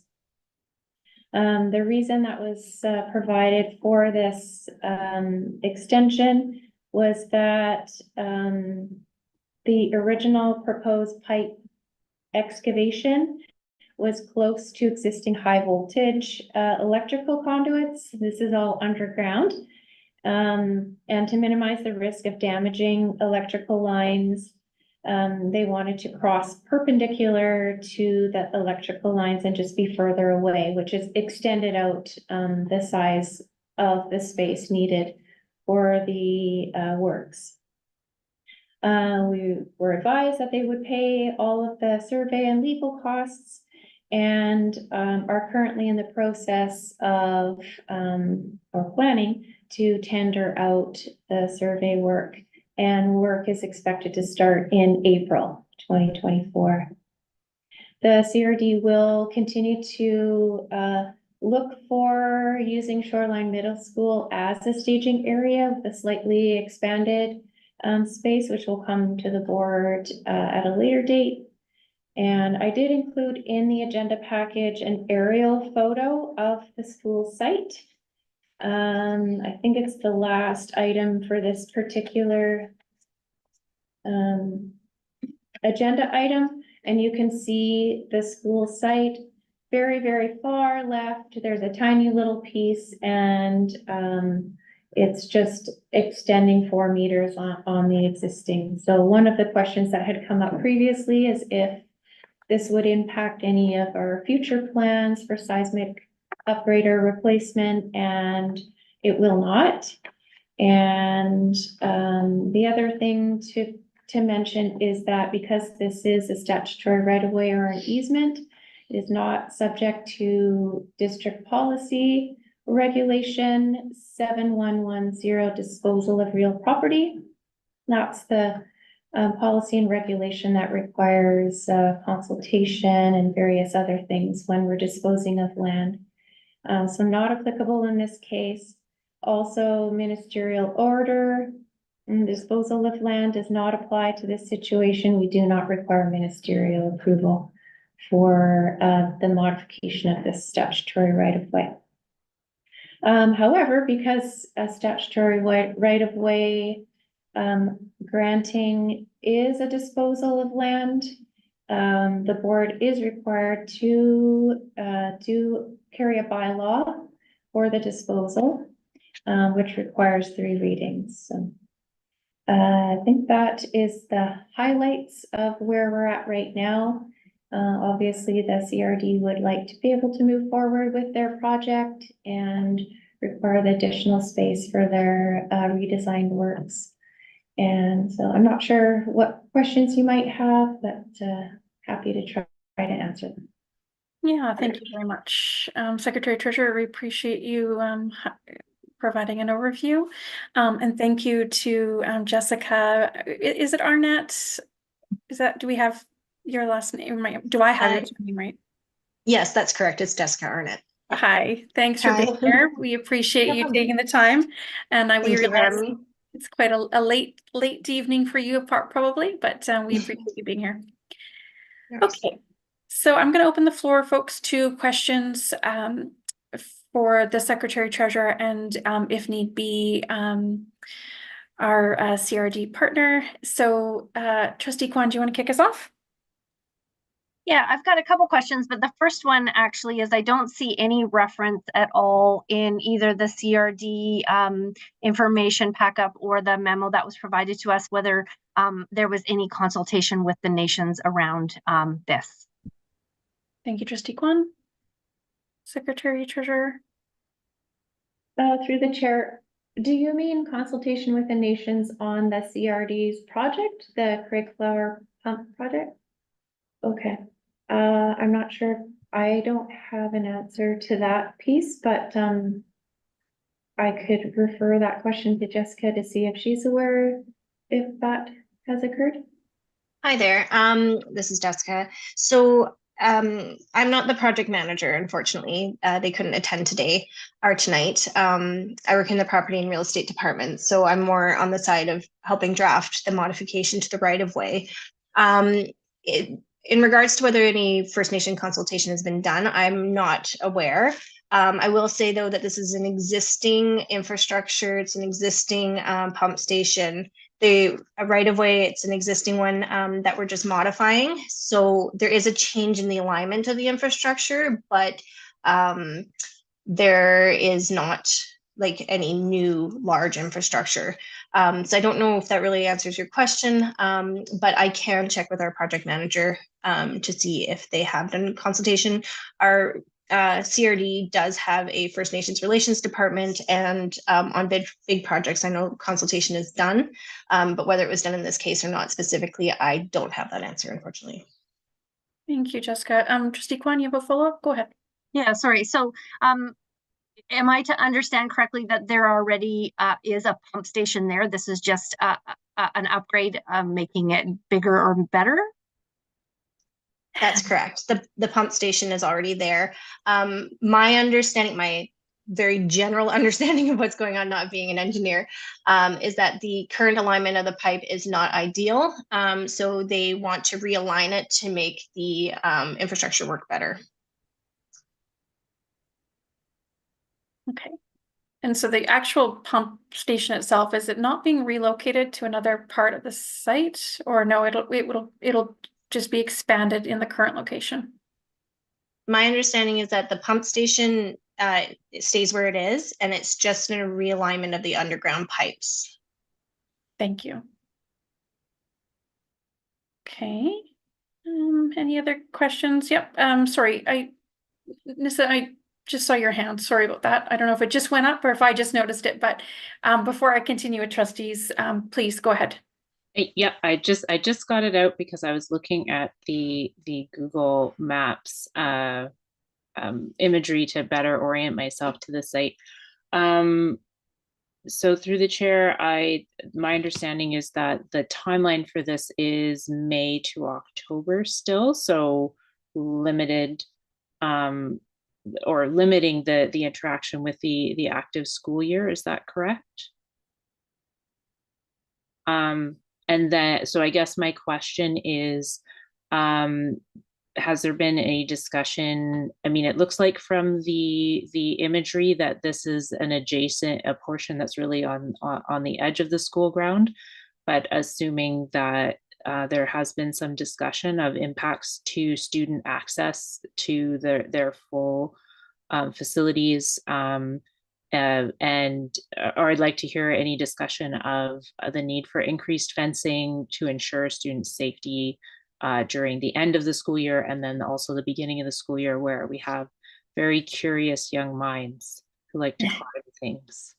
Yeah, no, good question. Yeah, and we have covered that, but we haven't spoken to it this evening. So Secretary Treasurer, did you want to speak to those safety, well, the fencing essentially? Go ahead.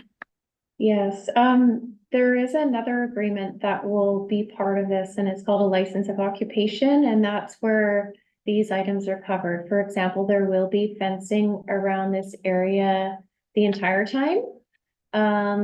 And we did consult with the principal of the school, and because of where this area is located, there's really minimal, and I think there's trees as well that are kind of between the school and this area. There's really not a lot of, like, it's not really an area where students go. But there definitely, we did consider the fencing piece just to keep people out of that space. And so that is something that the CRD has agreed to put in for the entire time that they're occupying that space. Thank you, Secretary Treasurer. And thanks for the question. Appreciate it. Trustee Kwan, go ahead. Yeah, the only other question I had, when I'm looking at the information sheet that's actually on the CRD website with regards to the Craig Flower Pump Station project, more specifically the aerial photograph site plan that's been provided there. I'm looking kind of at the proposed pump station footprint and the piping in red, but then it looks like there's an existing pump station closer to the school along Shoreline Drive, and that's existing, like that's already there. Is that correct? Secretary Treasurer. Through the chair, I know exactly what you're talking about. That map, it showed one on the right-hand side and then the left. But when I looked on the land title survey, like the site plan, I don't see a building that was there. So I'm not sure if that was also a proposed site. and not an actual site. I'm not sure if Jessica is able to add any additional insight on that. If there is just the one pump station in its current location, I don't know if it's west, but left of the school when you're looking at the aerial photo, and there isn't any on the right-hand side. I'm just catching up here in regards to which map is being looked at. This is on the CRD webpage, Creekflower Pump Station Inlet Works reconfiguration. Is that correct? Secretary Treasurer, did we want to send perhaps the link? Or I don't know if Jessica has the link to the map.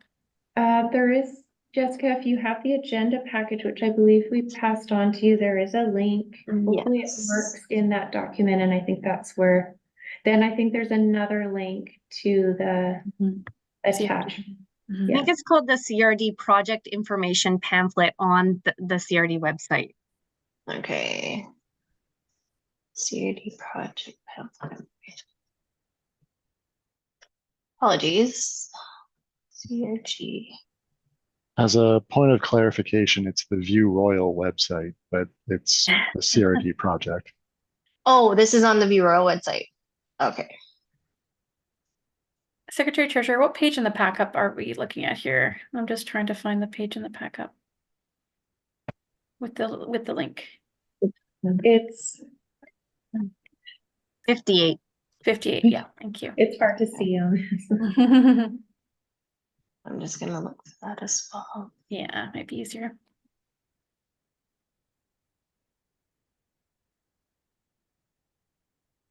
Yeah, it's about halfway down. There's a link after Creekflower Pump Station project. Okay.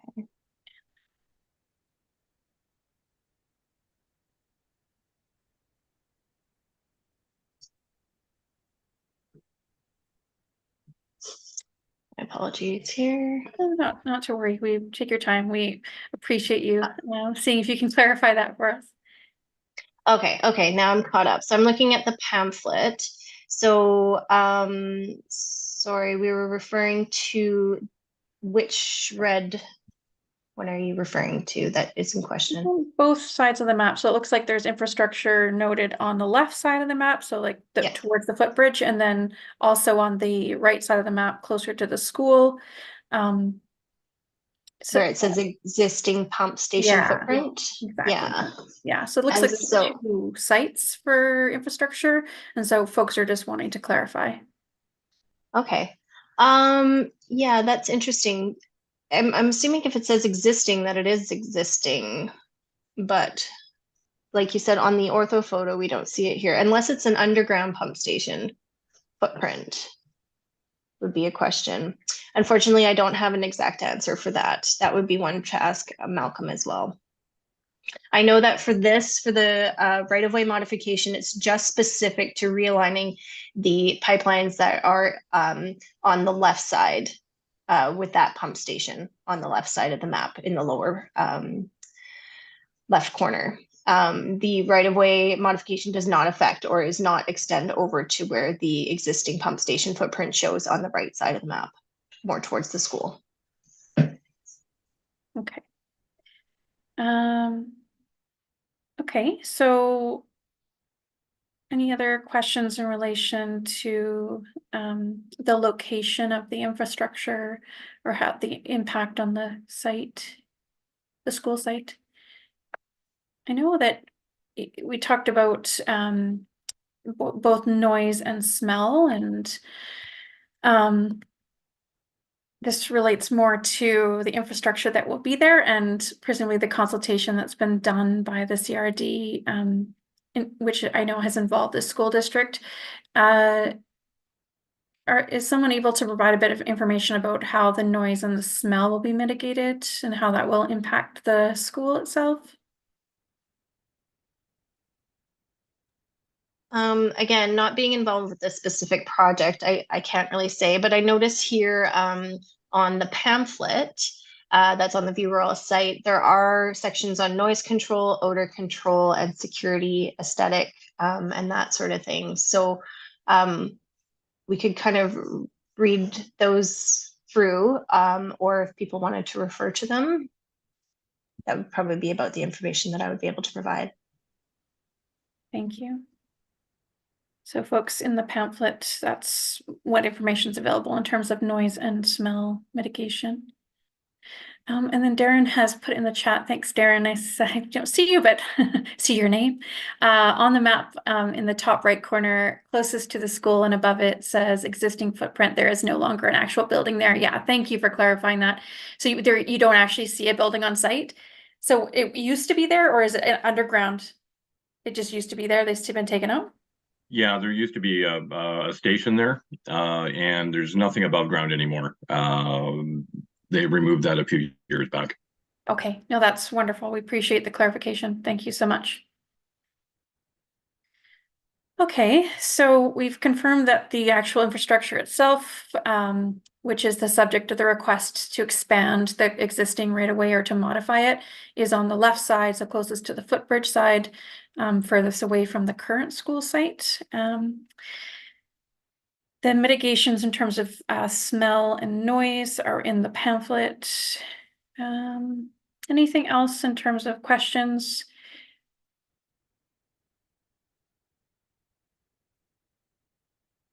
Okay, not seeing any. Okay, thank you, folks. So let's just move back up then to the recommended motions and go through those. So the first recommended motion is that the Board of Education of School District number 61, Greater Victoria, again, agree to give all three readings of the 2020. Oh, sorry, bear with me a second. That is not our motion. We want to start first this time around with the right recommended motion that the Board of Education of School District number 61, Greater Victoria, approve entering into the modification and amend the granting of the original statutory right-of-way to the CRD and extend the area of the right-of-way by an additional 4 meters in accordance with the terms and conditions of the modification on the property legally described as PID 000-875-759, Lot 1, Section 2, Esquimalt District, Plan 11627, except part in Plan 41826, otherwise known as Shoreline Middle School. May I have a mover? Thank you, Trustee Gagnon, and a seconder. Thank you, Trustee Mabobi. Any discussion? Okay.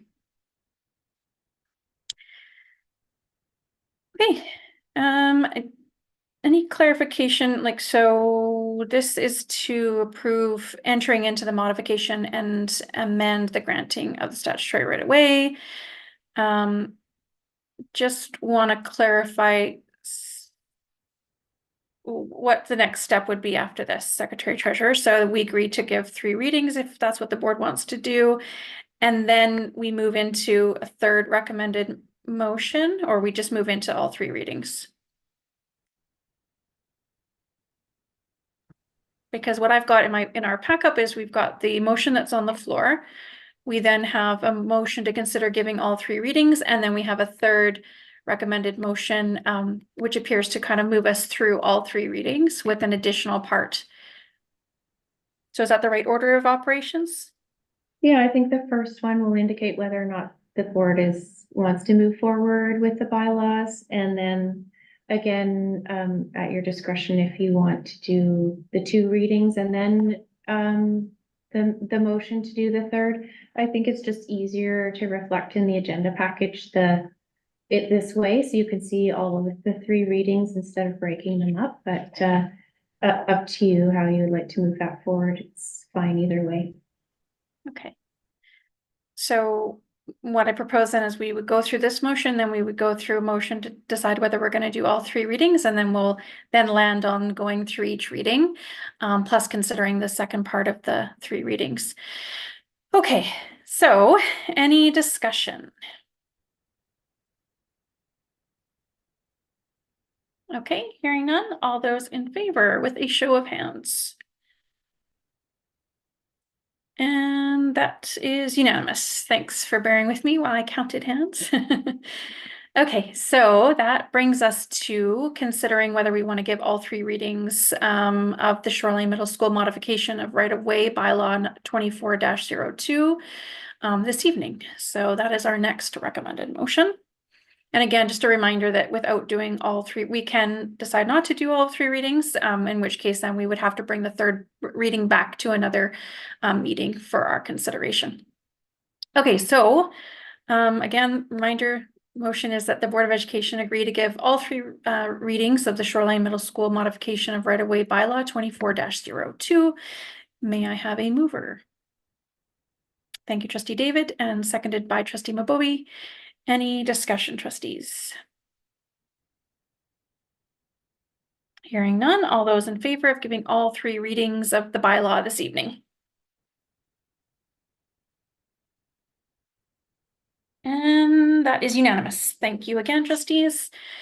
Okay, so now we're going to move into the bylaw readings themselves. So the recommended motion is that the Board of Education of School District Number 61, Greater Victoria, Shoreline Middle School modification of right-of-way bylaw 24-02, being a bylaw to enter into the modification and amend the grant of the original right-of-way under registration number FB 462797 to the Capital Regional District and extend the area of the right-of-way by an additional 4 meters in accordance with the terms and conditions of the modification on the property legally described as PID 000-875-759, Lot 1, Section 2, Esquimalt District Plan 11627, except part in Plan 41826, read a first time this 26th day of February 2024, and that the secretary and the board chair be authorized to execute and seal this bylaw on behalf of the board. And further, sorry, there's another part, and further that the secretary treasurer be authorized on behalf of the board to execute and deliver the modification and such amendments thereto as the secretary treasurer in his or her discretion consider advisable, and the secretary treasurer be authorized on behalf of the board to complete the modification and the amendment to the grant of the original right-of-way on such terms and conditions as the secretary treasurer may, in his or her discretion, consider advisable as witnessed by the signature of the secretary treasurer. Okay, so any changes or amendments? Any discussion? Trustee Quant, go ahead. Do we have to move it before we can amend it? It was moved by Trustee David and Trustee Mabobi. Great. Oh, pardon me. Yes, because we're in first reading. Yes, it was already moved by Trustee David and Trustee Mabobi. Great. Okay. I would like to suggest an amendment. I'm just trying to figure out what that would look like. And I think really for me, as a board, I would like to have a little more control over land and what happens with it. And so I'm a little, just from my own point of view, I would like to have a say if there's any amendments to any more land that might be needed for this. And so in that sense, I'm not sure about the second part of that and further to this motion. That's the word I'm looking for. So the paragraph starting after and further? Yeah, so I'm wondering, I think when I look at it, I'm wondering, does it make sense to strike the whole thing, or should we just take out and such amendments there too? I'm kind of wondering whether my colleagues have any suggestions. Yeah. So I might just clarify with the secretary treasurer. So if there are changes to the modification agreement and we just strike out everything after and further, how would that be operationalized? Go ahead, Secretary Treasurer. Yeah. Yeah, I'm fine with that. I have no intention of signing off on anything that's not approved by the board. I think it's more if there are minor modifications to the language, it just allows me to say we're okay with that. And I'm fine if you want me to check back with the board on that before doing that. Otherwise, you gotta come back and do 3 more readings, I think, if there's a change, right? So it just allows like a little bit of wiggle room there. I think you could also, so the actual bylaw includes that, legal counsel put that language in there. We could take it out. I don't believe it was in the last one that we did at Caledonia. No, it wasn't. So we could strike that, and then if you want to provide direction that if there are any minor modifications that don't, obviously, if it's going to be more than 8 meters, I wouldn't even move forward with that. Anyways, it would just be something that is very minor that maybe wasn't captured in the documents that you're seeing today. Yeah, no, that's a good suggestion. So we would strike the "and further" bit and then add some kind of direction that would give you some discretion and spell out that limited discretion would be so something that does not impact the rights of the board and respect to the terms of the modification. So something in terms of minor, what were you kind of anticipating might be minor? So like a spelling change or a party like a signatory on the agreement changing. Like I'm trying to think of what actually would be minor in an agreement like this, which wouldn't impact the board's discretion when it comes to granting this kind of right of way on our land.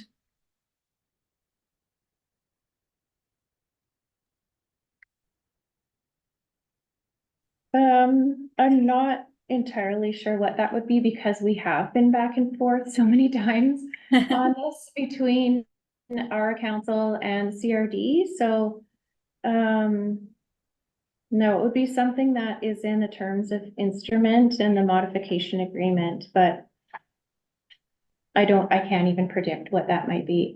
Jessica, perhaps if she's done many of these, if there's anything that she can think of that in her recent experience that could fit that description. Jessica, did you have anything to add? Yeah, sorry. I was just trying to find my mute button there. As Katrina said, we have gone back back and forth quite a bit to kind of fine tune where we're at with the modification. So I think we're pretty close to the language that we need in there. Again, similar to Katrina's, what Katrina said, I can't really predict what the changes would be, but I think at this point it would be very minor, and I don't think it would be any real changes to the intent of the modification. Yeah, so that's kind of, like I said, where we're at. I feel like we're pretty close to the final wording, and that I don't think anything that would change from here on would be anything to change the actual intent of what we're trying to do. Okay.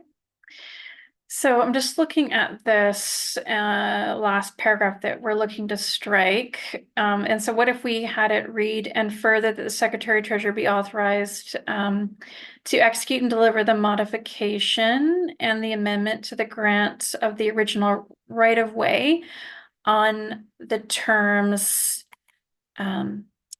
approved by the board," or yeah, because I'm not really sure how we're going to put wording in and say minor. And then I guess I just don't want to put the Secretary Treasurer in a situation where she may think it's minor and then the board says, "Oh, that wasn't minor."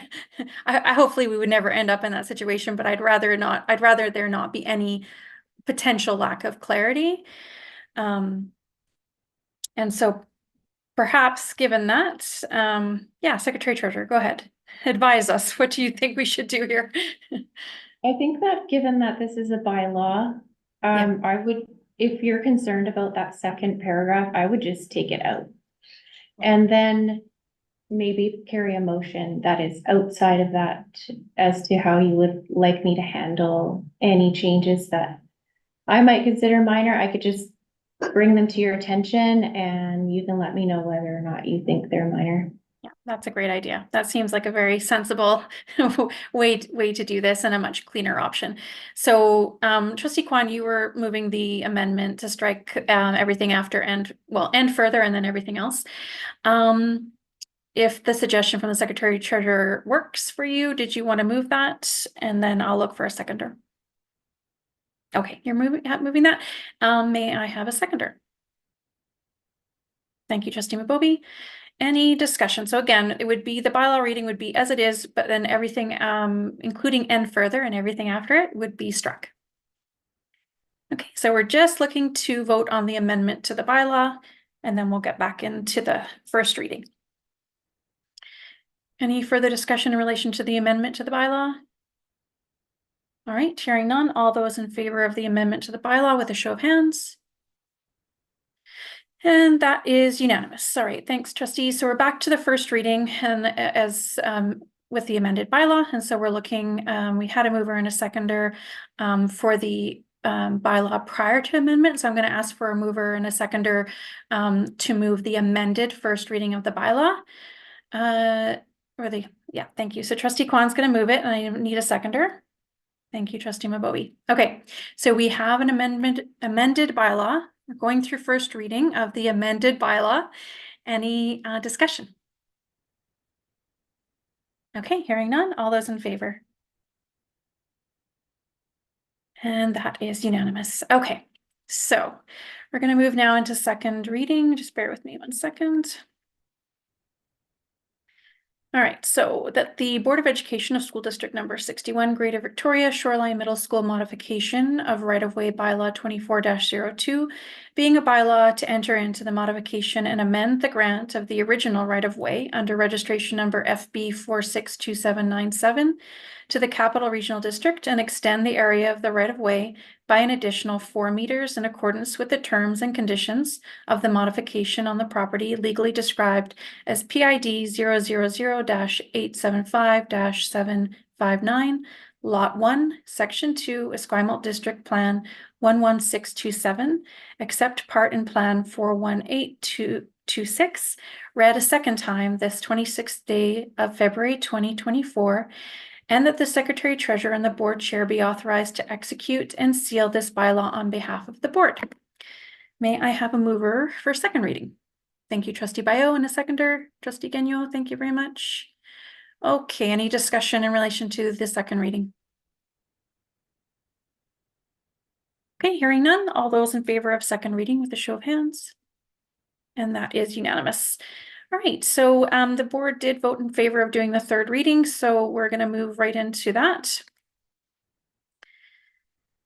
So that the Board of Education of School District Number 61, Greater Victoria Shoreline Middle School modification of right-of-way 24-02 be a bylaw to enter into the modification and amend the grant of the original right-of-way under registration number FB 462797 to the Capital Regional District and extend the area of the right-of-way by an additional 4 meters in accordance with the terms and conditions of the modification on the property, legally described as PID 000-875-759, Lot 1, Section 2, Esquimalt District Plan 11627, except part in Plan 41826, read a third time, passed and adopted this 26th day of February 2024, and that the Secretary Treasurer and the Board Chair be authorized to execute and seal this bylaw on behalf of the Board. May I have a mover for third reading? Thank you, Trustee Mabobi, seconded by Trustee Gagnon. Any discussion, trustees? All right, hearing none. All those in favor of third reading? And that is unanimous. All right, thank you very much, trustees. Okay, so moving to the question of what direction the board wants to give the Secretary Treasurer in relation to bringing back any changes for the board's consideration. Do we want to put a general motion forward for our consideration? Just directing that any significant changes, or I don't know how we want to word that. Secretary Treasurer, do you have any advice for us? I mean, given what we're trying to achieve here, we want to give you some latitude if there's a spelling error or a signatories change, and we don't want you to have to come back to us and delay things. However, at the same time, we also want to make it clear that if there's any changes that impact the rights of the board as it relates to the granting of the agreement or the terms of the agreement, substantive changes, that we would expect it to come back.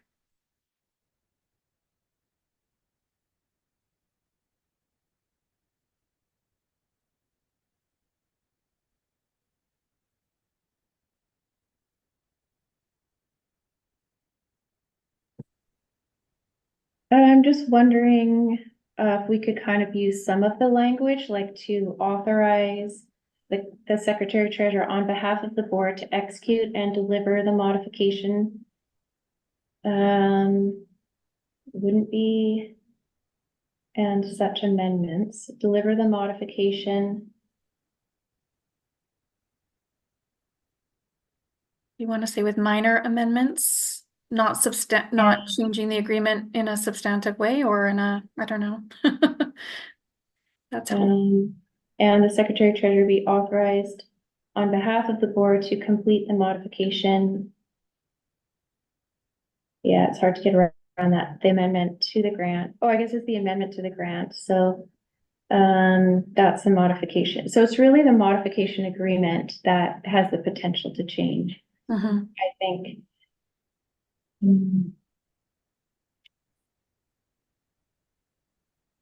Or we could leave it and then, you know, I mean, I guess in terms of timelines, I know that CRD is hoping to start work in April, is that right?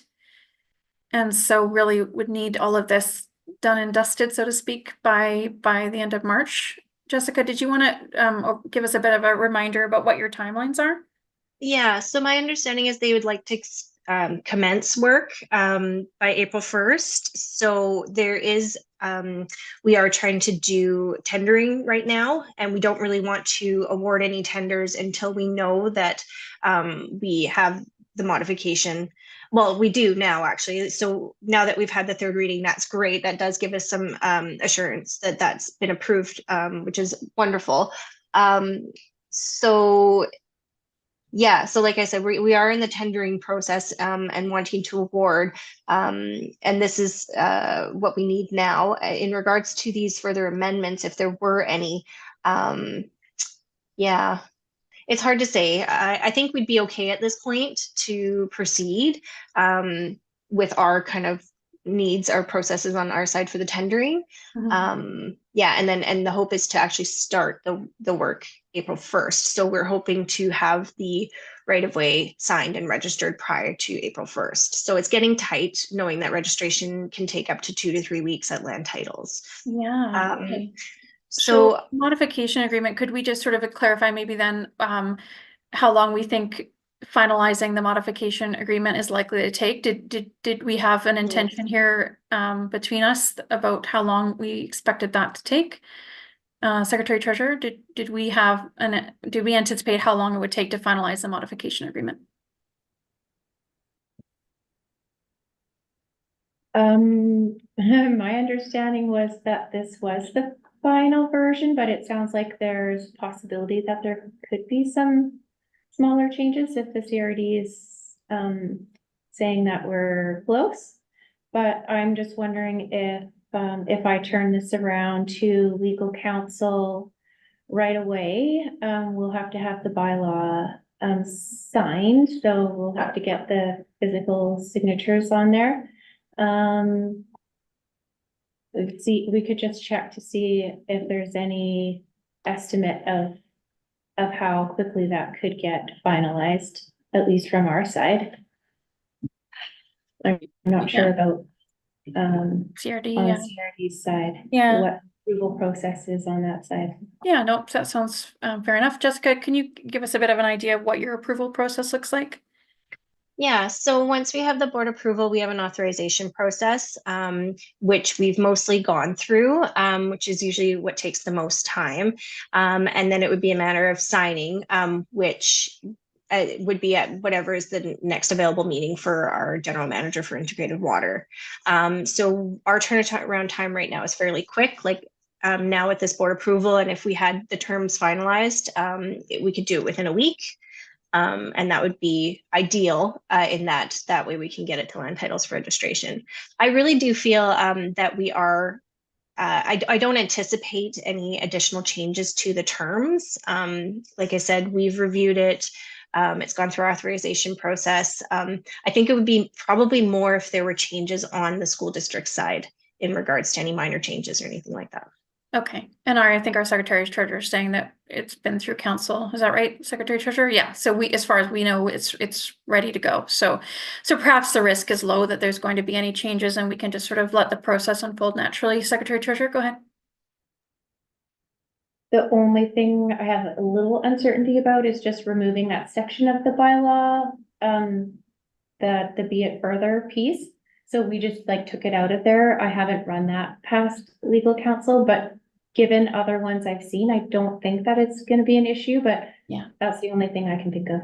Yeah, fair enough. Yeah, I don't think it was in the other one that we did recently. Trustee Kwan, go ahead. I just had a suggestion actually with using that and further in a separate motion would be just about the same as it's written, except at the very end adding after discussion with the board chair, and then adding and further any modifications deemed by the board chair not to be minor be brought back to the board for approval. What are your thoughts on that? Okay. So it would be, sorry, let me just go back.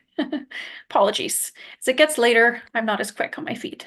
So bear with me, folks. Okay, so it would basically read that the Secretary Treasurer be authorized on behalf of the board to execute and deliver the modification and such amendments thereto. And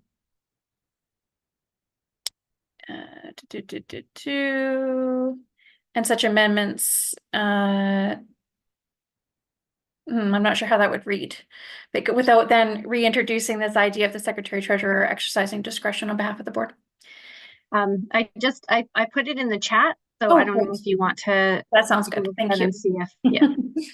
And I can read it out for the public. I know that. Yeah, sure, that would be recording, great. so that it just would read that the Board of Education of School District number 61 Greater Victoria authorize the Secretary Treasurer on behalf of the board to execute and deliver the modification and such amendments thereto as the Secretary Treasurer in his or her discretion consider advisable, and the Secretary Treasurer be authorized on behalf of the board to complete the modification and the amendment to the grant of the original right-of-way on such terms and conditions as the Secretary Treasurer may, in his or her discretion, consider advisable as witnessed by the signature of the Secretary Treasurer after discussion with the board chair.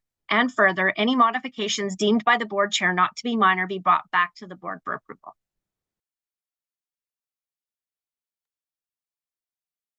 Okay, so Trustee Kwan has moved a motion, and is there a seconder?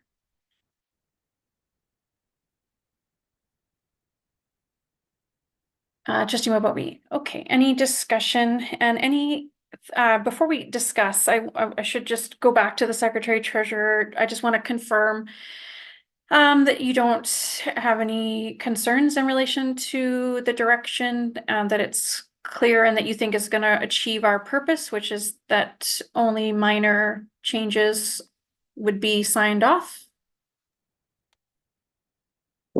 I think what I would do is that move forward with the bylaw, move forward with the changed language with our legal counsel, to move forward with the modification agreement. And if there are any changes at all that come back before it's finalized, I would reach out to you as board chair with those. Sure. Yeah, so I anticipate Just as a matter of course. Yeah. Okay. So if the board is happy with that, so just as a matter of course, the Secretary Treasurer is going to reach out to me to confirm what we need to do for his next steps procedurally. And then I would ask the mover to consider withdrawing their motion. Absolutely, I'll withdraw. That was, I think, the intention anyway. So that's what's going to happen. We got there in the end. I think that's fine. Sorry about all the no, not at all. We got there in the end. There's different ways to do it. And yeah, Secretary Treasurer, you had something else to add? Go ahead. I think as long as it's clear that if the modification agreement doesn't change, everything's good, that I have the authorization of the board to proceed in signing the modification and all of these documents, that you're good with that. It's only if there are any changes that I need to bring it back. Yeah, exactly. Yeah. We've been authorized by the bylaw to sign it off on behalf of the board. Yeah. Okay, so we'll have a Secretary Treasurer and I will have a conversation if there's any changes. Yeah, go ahead, Secretary Treasurer. Sorry. The bylaw is authorizing us to sign, or the bylaw is authorizing us to execute and sign the bylaw, not the agreements. So that's why I want to be clear that I Yes, am authorized to yes, sign it. you're right, not the modification agreement itself. Yeah, no, for sure. Yeah, and the bylaw though, again, we go back through our bylaw and make sure everybody's 100% clear. The bylaw that we passed.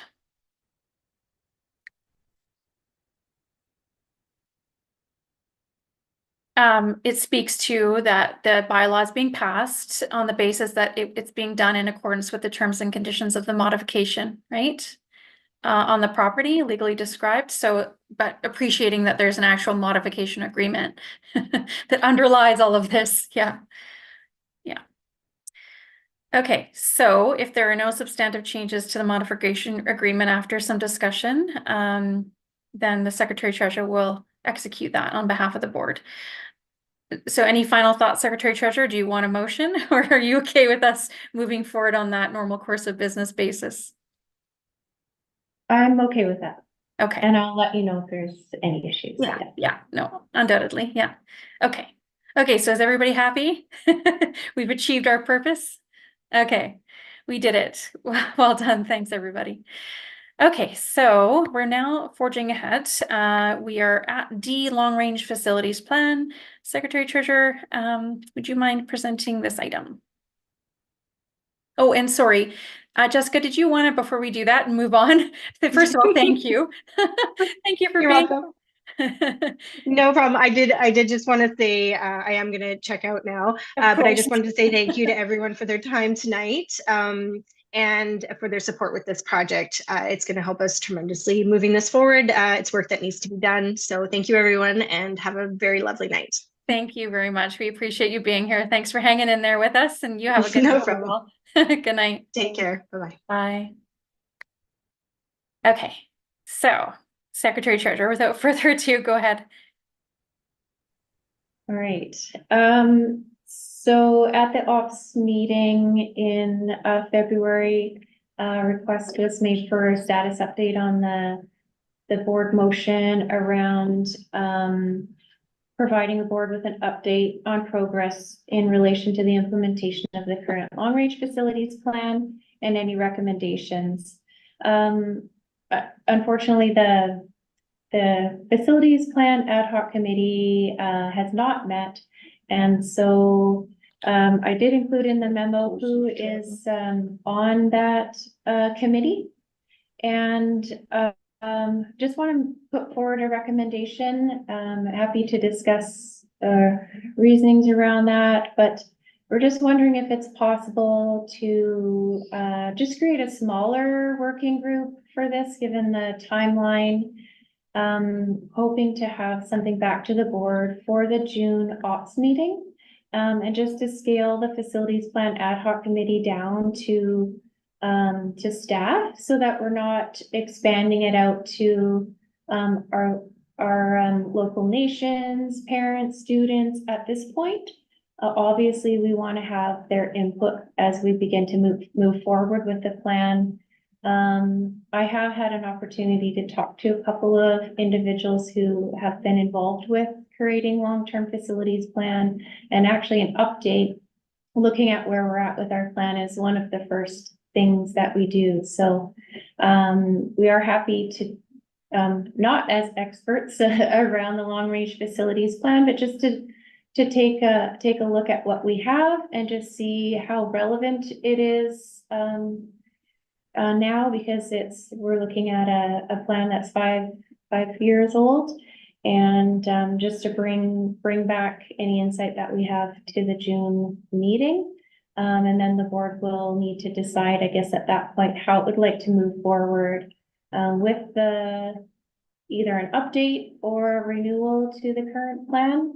It is valid for 10 years, so it doesn't expire until the fall of 2028. So we do have a little bit of time if we want to just hold off for a little bit.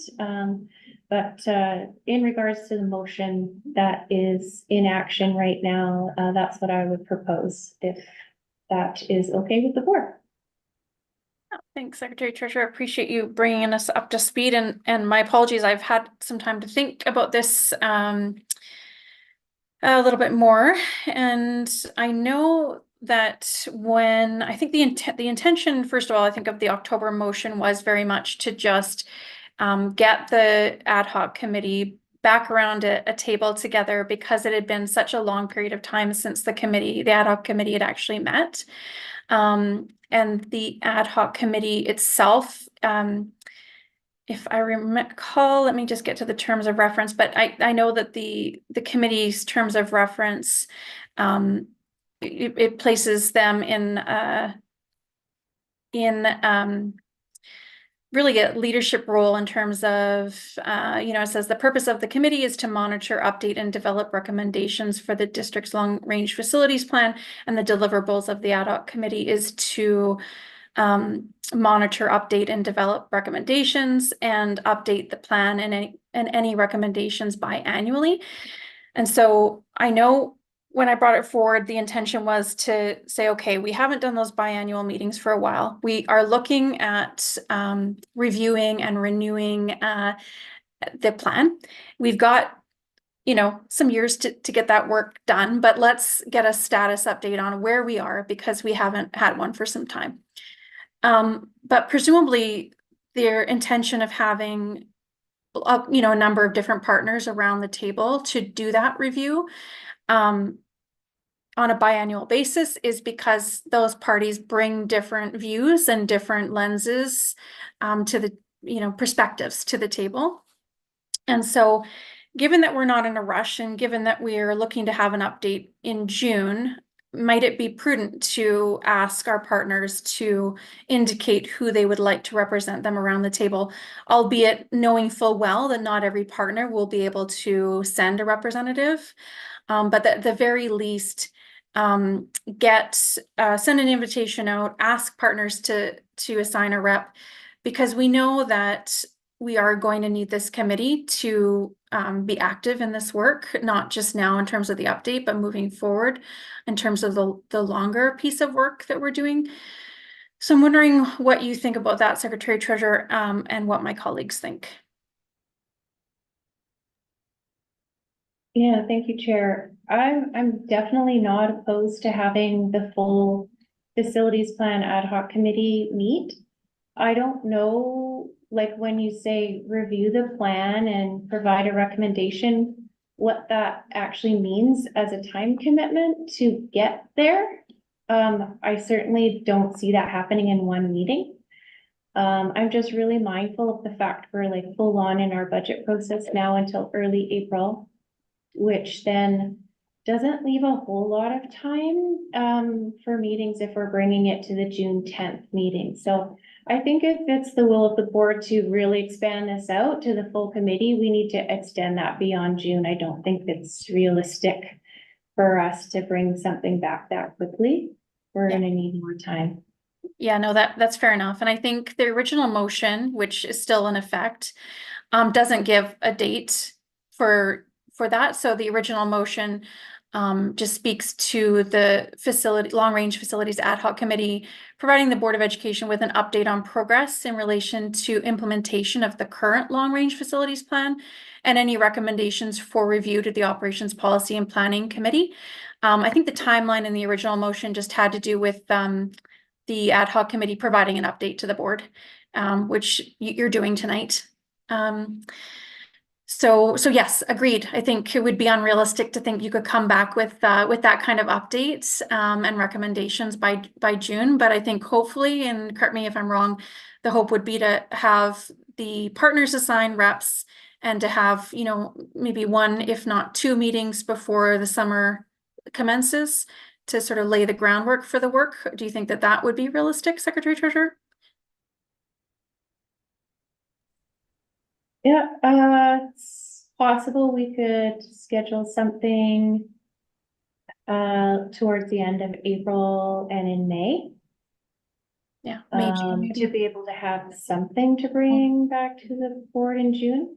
I think perhaps I misinterpreted the motion, because when I was reading it, I was thinking that you wanted the full review and recommendations to come back in February, and just given everything that was going on, we just really didn't have the capacity to No pull that kidding. off. Yeah, no kidding. Yeah, sorry. My apologies that the drafting wasn't as clear as it needed to be. But yeah, that absolutely was not the intention of the motion. We know that you have, you all work so hard, but we would never expect you to be able to pull that one off. So yeah, we just didn't attach a timeline to the actual work product, like to whatever the committee decides to recommend to the board, because we knew that it's a big piece of work, and that it's going to take some time to bring the committee together and to have those initial meetings, even to kind of glean where we're at. So if, I guess just to clarify then, maybe we're landing with the original motion acknowledging that there is no timeline. The timeline of February was just to provide an update on where things were. But that the original motion, it would be, again, just directing the committee to come together to work on providing the board with an update on progress in relation to implementation of the current long-range facilities plan and any recommendations for review to the Operations Policy and Planning Committee. So that's where it would come when it is ready. But we'll, I think the board was happy at the time we passed the motion to leave that with you. And appreciating that, you've got to also then ask partners to send reps, and there's all of that sort of groundwork in terms of reactivating the committee's work that has to happen too. So does that work for you, Secretary Treasurer? And I'm sorry that I didn't realize that there was maybe a different view in terms of how to interpret the October motion. Just to be clear, we're revisiting that motion, but removing reference to the date, and we'll try to get 2 meetings in prior to the end of the school year. Is that what you're saying? Yeah, I think that the second part of the motion, which called for an update in February, you're doing right now. So I think that part of the motion has kind of been done. And so really we're just looking at the first part that is still outstanding, and there's no timeline associated with that. So we'll just leave it with you to progress it as you can, and appreciate it's going to take some time to reactivate the committee. Okay, yep, that sounds good to me. Okay, yeah, and again, my apologies for not catching where the confusion and the difference of interpretation was. Colleagues, are we happy with where we've landed on that one? Anybody have any other thoughts? Anything to add? Nissa, yeah, go ahead. Right, I'm having hopefully you can hear me. I'm walking. Yeah, we can hear you just fine. Thank you, Chair. I just want to again, I'm glad to hear the discussion about the timelines, because at this point in the school year, I was just looking at the list of representatives and having 3 student representatives and then parents from all 3 age groups, I guess, of schools. I just wanted to flag that as being potentially a difficult thing to manage at this point in the school year. And then also transitioning going forward, you might have students and parents of students transitioning schools in that time. So there might be changeover, and then getting representatives up to speed again to support the discussions. Anyways, thank you. Yeah, no, you're very welcome. Yeah, and we understand this happens often. It is difficult always to have everybody around the table. With this particular ad hoc committee, we don't have any rules around quorum. So, the committee with enough members can continue its work, even if we don't always have every rep available. But that's something too that the committee might want to provide the board with some recommendations about, so that we set down some rules around quorum. Appreciating that it is always very difficult to get all of those different folks in the room, but it is important to create space for them to attend when they can. Trustee Painter, sorry, go ahead. You had your hand up, your virtual hand. Go ahead.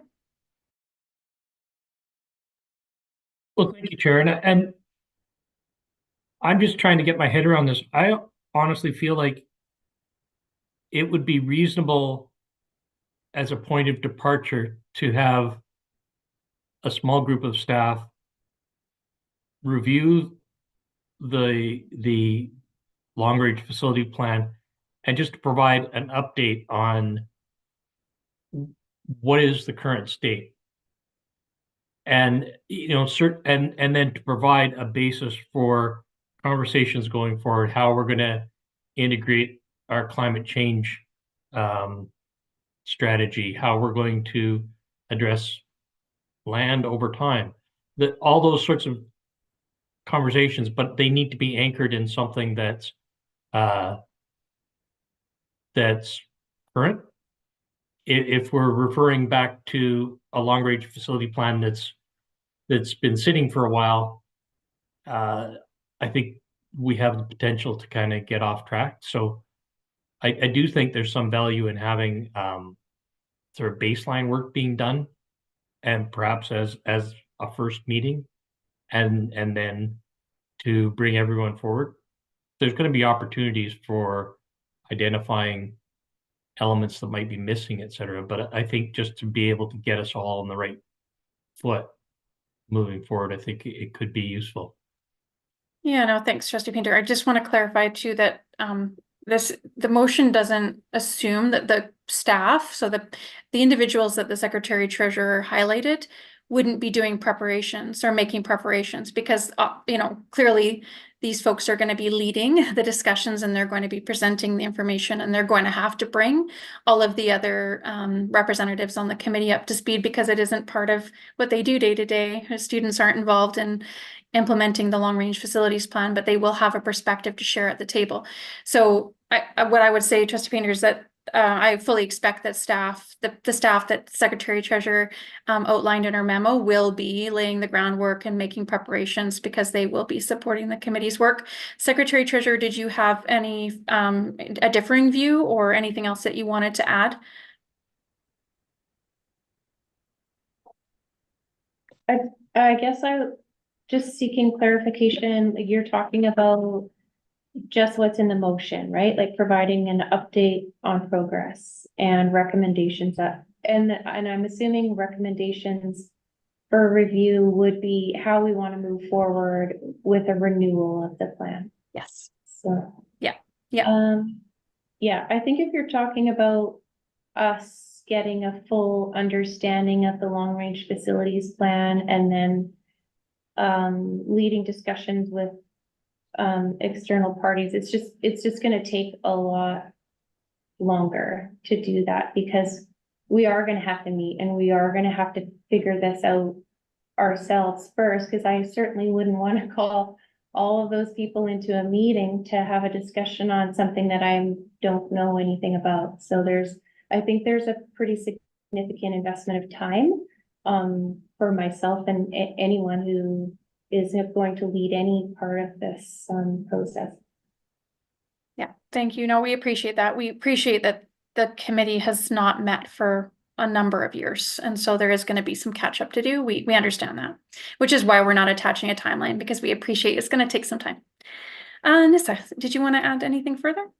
Yeah, what I like of this discussion, the chair, is that it seems like there's an acknowledgement of the need for a longer timeline to pick up the threads of where this work was left, and just having the heads up, being part of the discussion now, to have it on the radar of VCPAC and thinking about discussing with our membership is really appreciated. So lots of appreciation to staff about the concerns that they're voicing. I understand those pressures quite well. But I appreciate that it's being discussed ahead of time, because that puts it on the radar of the partners who would want to have representatives, so that we can have discussions about how to make sure we can support that initiative when it comes time. No, thanks very much. I appreciate that.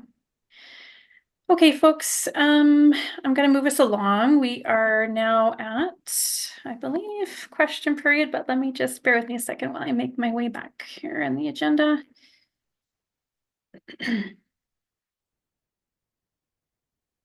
So yes, we've arrived at F question period. Deputy Superintendent Caldwell, did we have any questions? Oh, I see that you've emailed me. Thank you, Deputy Superintendent. Appreciate it. Just bear with me a second. Okay, so we have a question, individuals requesting clarification on the board to board meeting with the Victoria Police Board. Wanting to know what is the intent of a board to board meeting if staff are not able to present information. Okay, so this is related back to a previous question. And so the Board of Education, so our board, sent a letter inviting police boards to meet with us. And so we have done that with a number of police boards, but not all. And so the intention would be to meet and to discuss how best to move forward in relation to our joint responsibility around student and staff safety. And, you know, really to share information and to gain greater insight. But at the end of the day, the actual agenda will be set between the two boards. Yeah, so hopefully that helps the individual. We don't have a set agenda, but the agenda will be set by mutual agreement of the two boards in advance of whatever date we agree to meet. Thank you very much to the requester for the question. Deputy Superintendent, I just wanted to check in to confirm whether or not we have anything else. I just see the one question. Is that right? It was just the one email through the chair. Okay. And that was the question I pulled. Yeah, perfect. All right. Thank you so much. Appreciate that. Okay, so folks, we are now at G, public disclosure of in-camera items. We don't have any public disclosure of in-camera items, but we do have a number of Section 72 reports, which are in the pack-up. And now we're under H, new business. Again, notice of motions. I don't think we have any, well, we certainly don't have any new business. I am just checking in with colleagues to confirm we don't have any notice of motions tonight. No, okay. So that brings us to adjournment. May I have a motion to adjourn?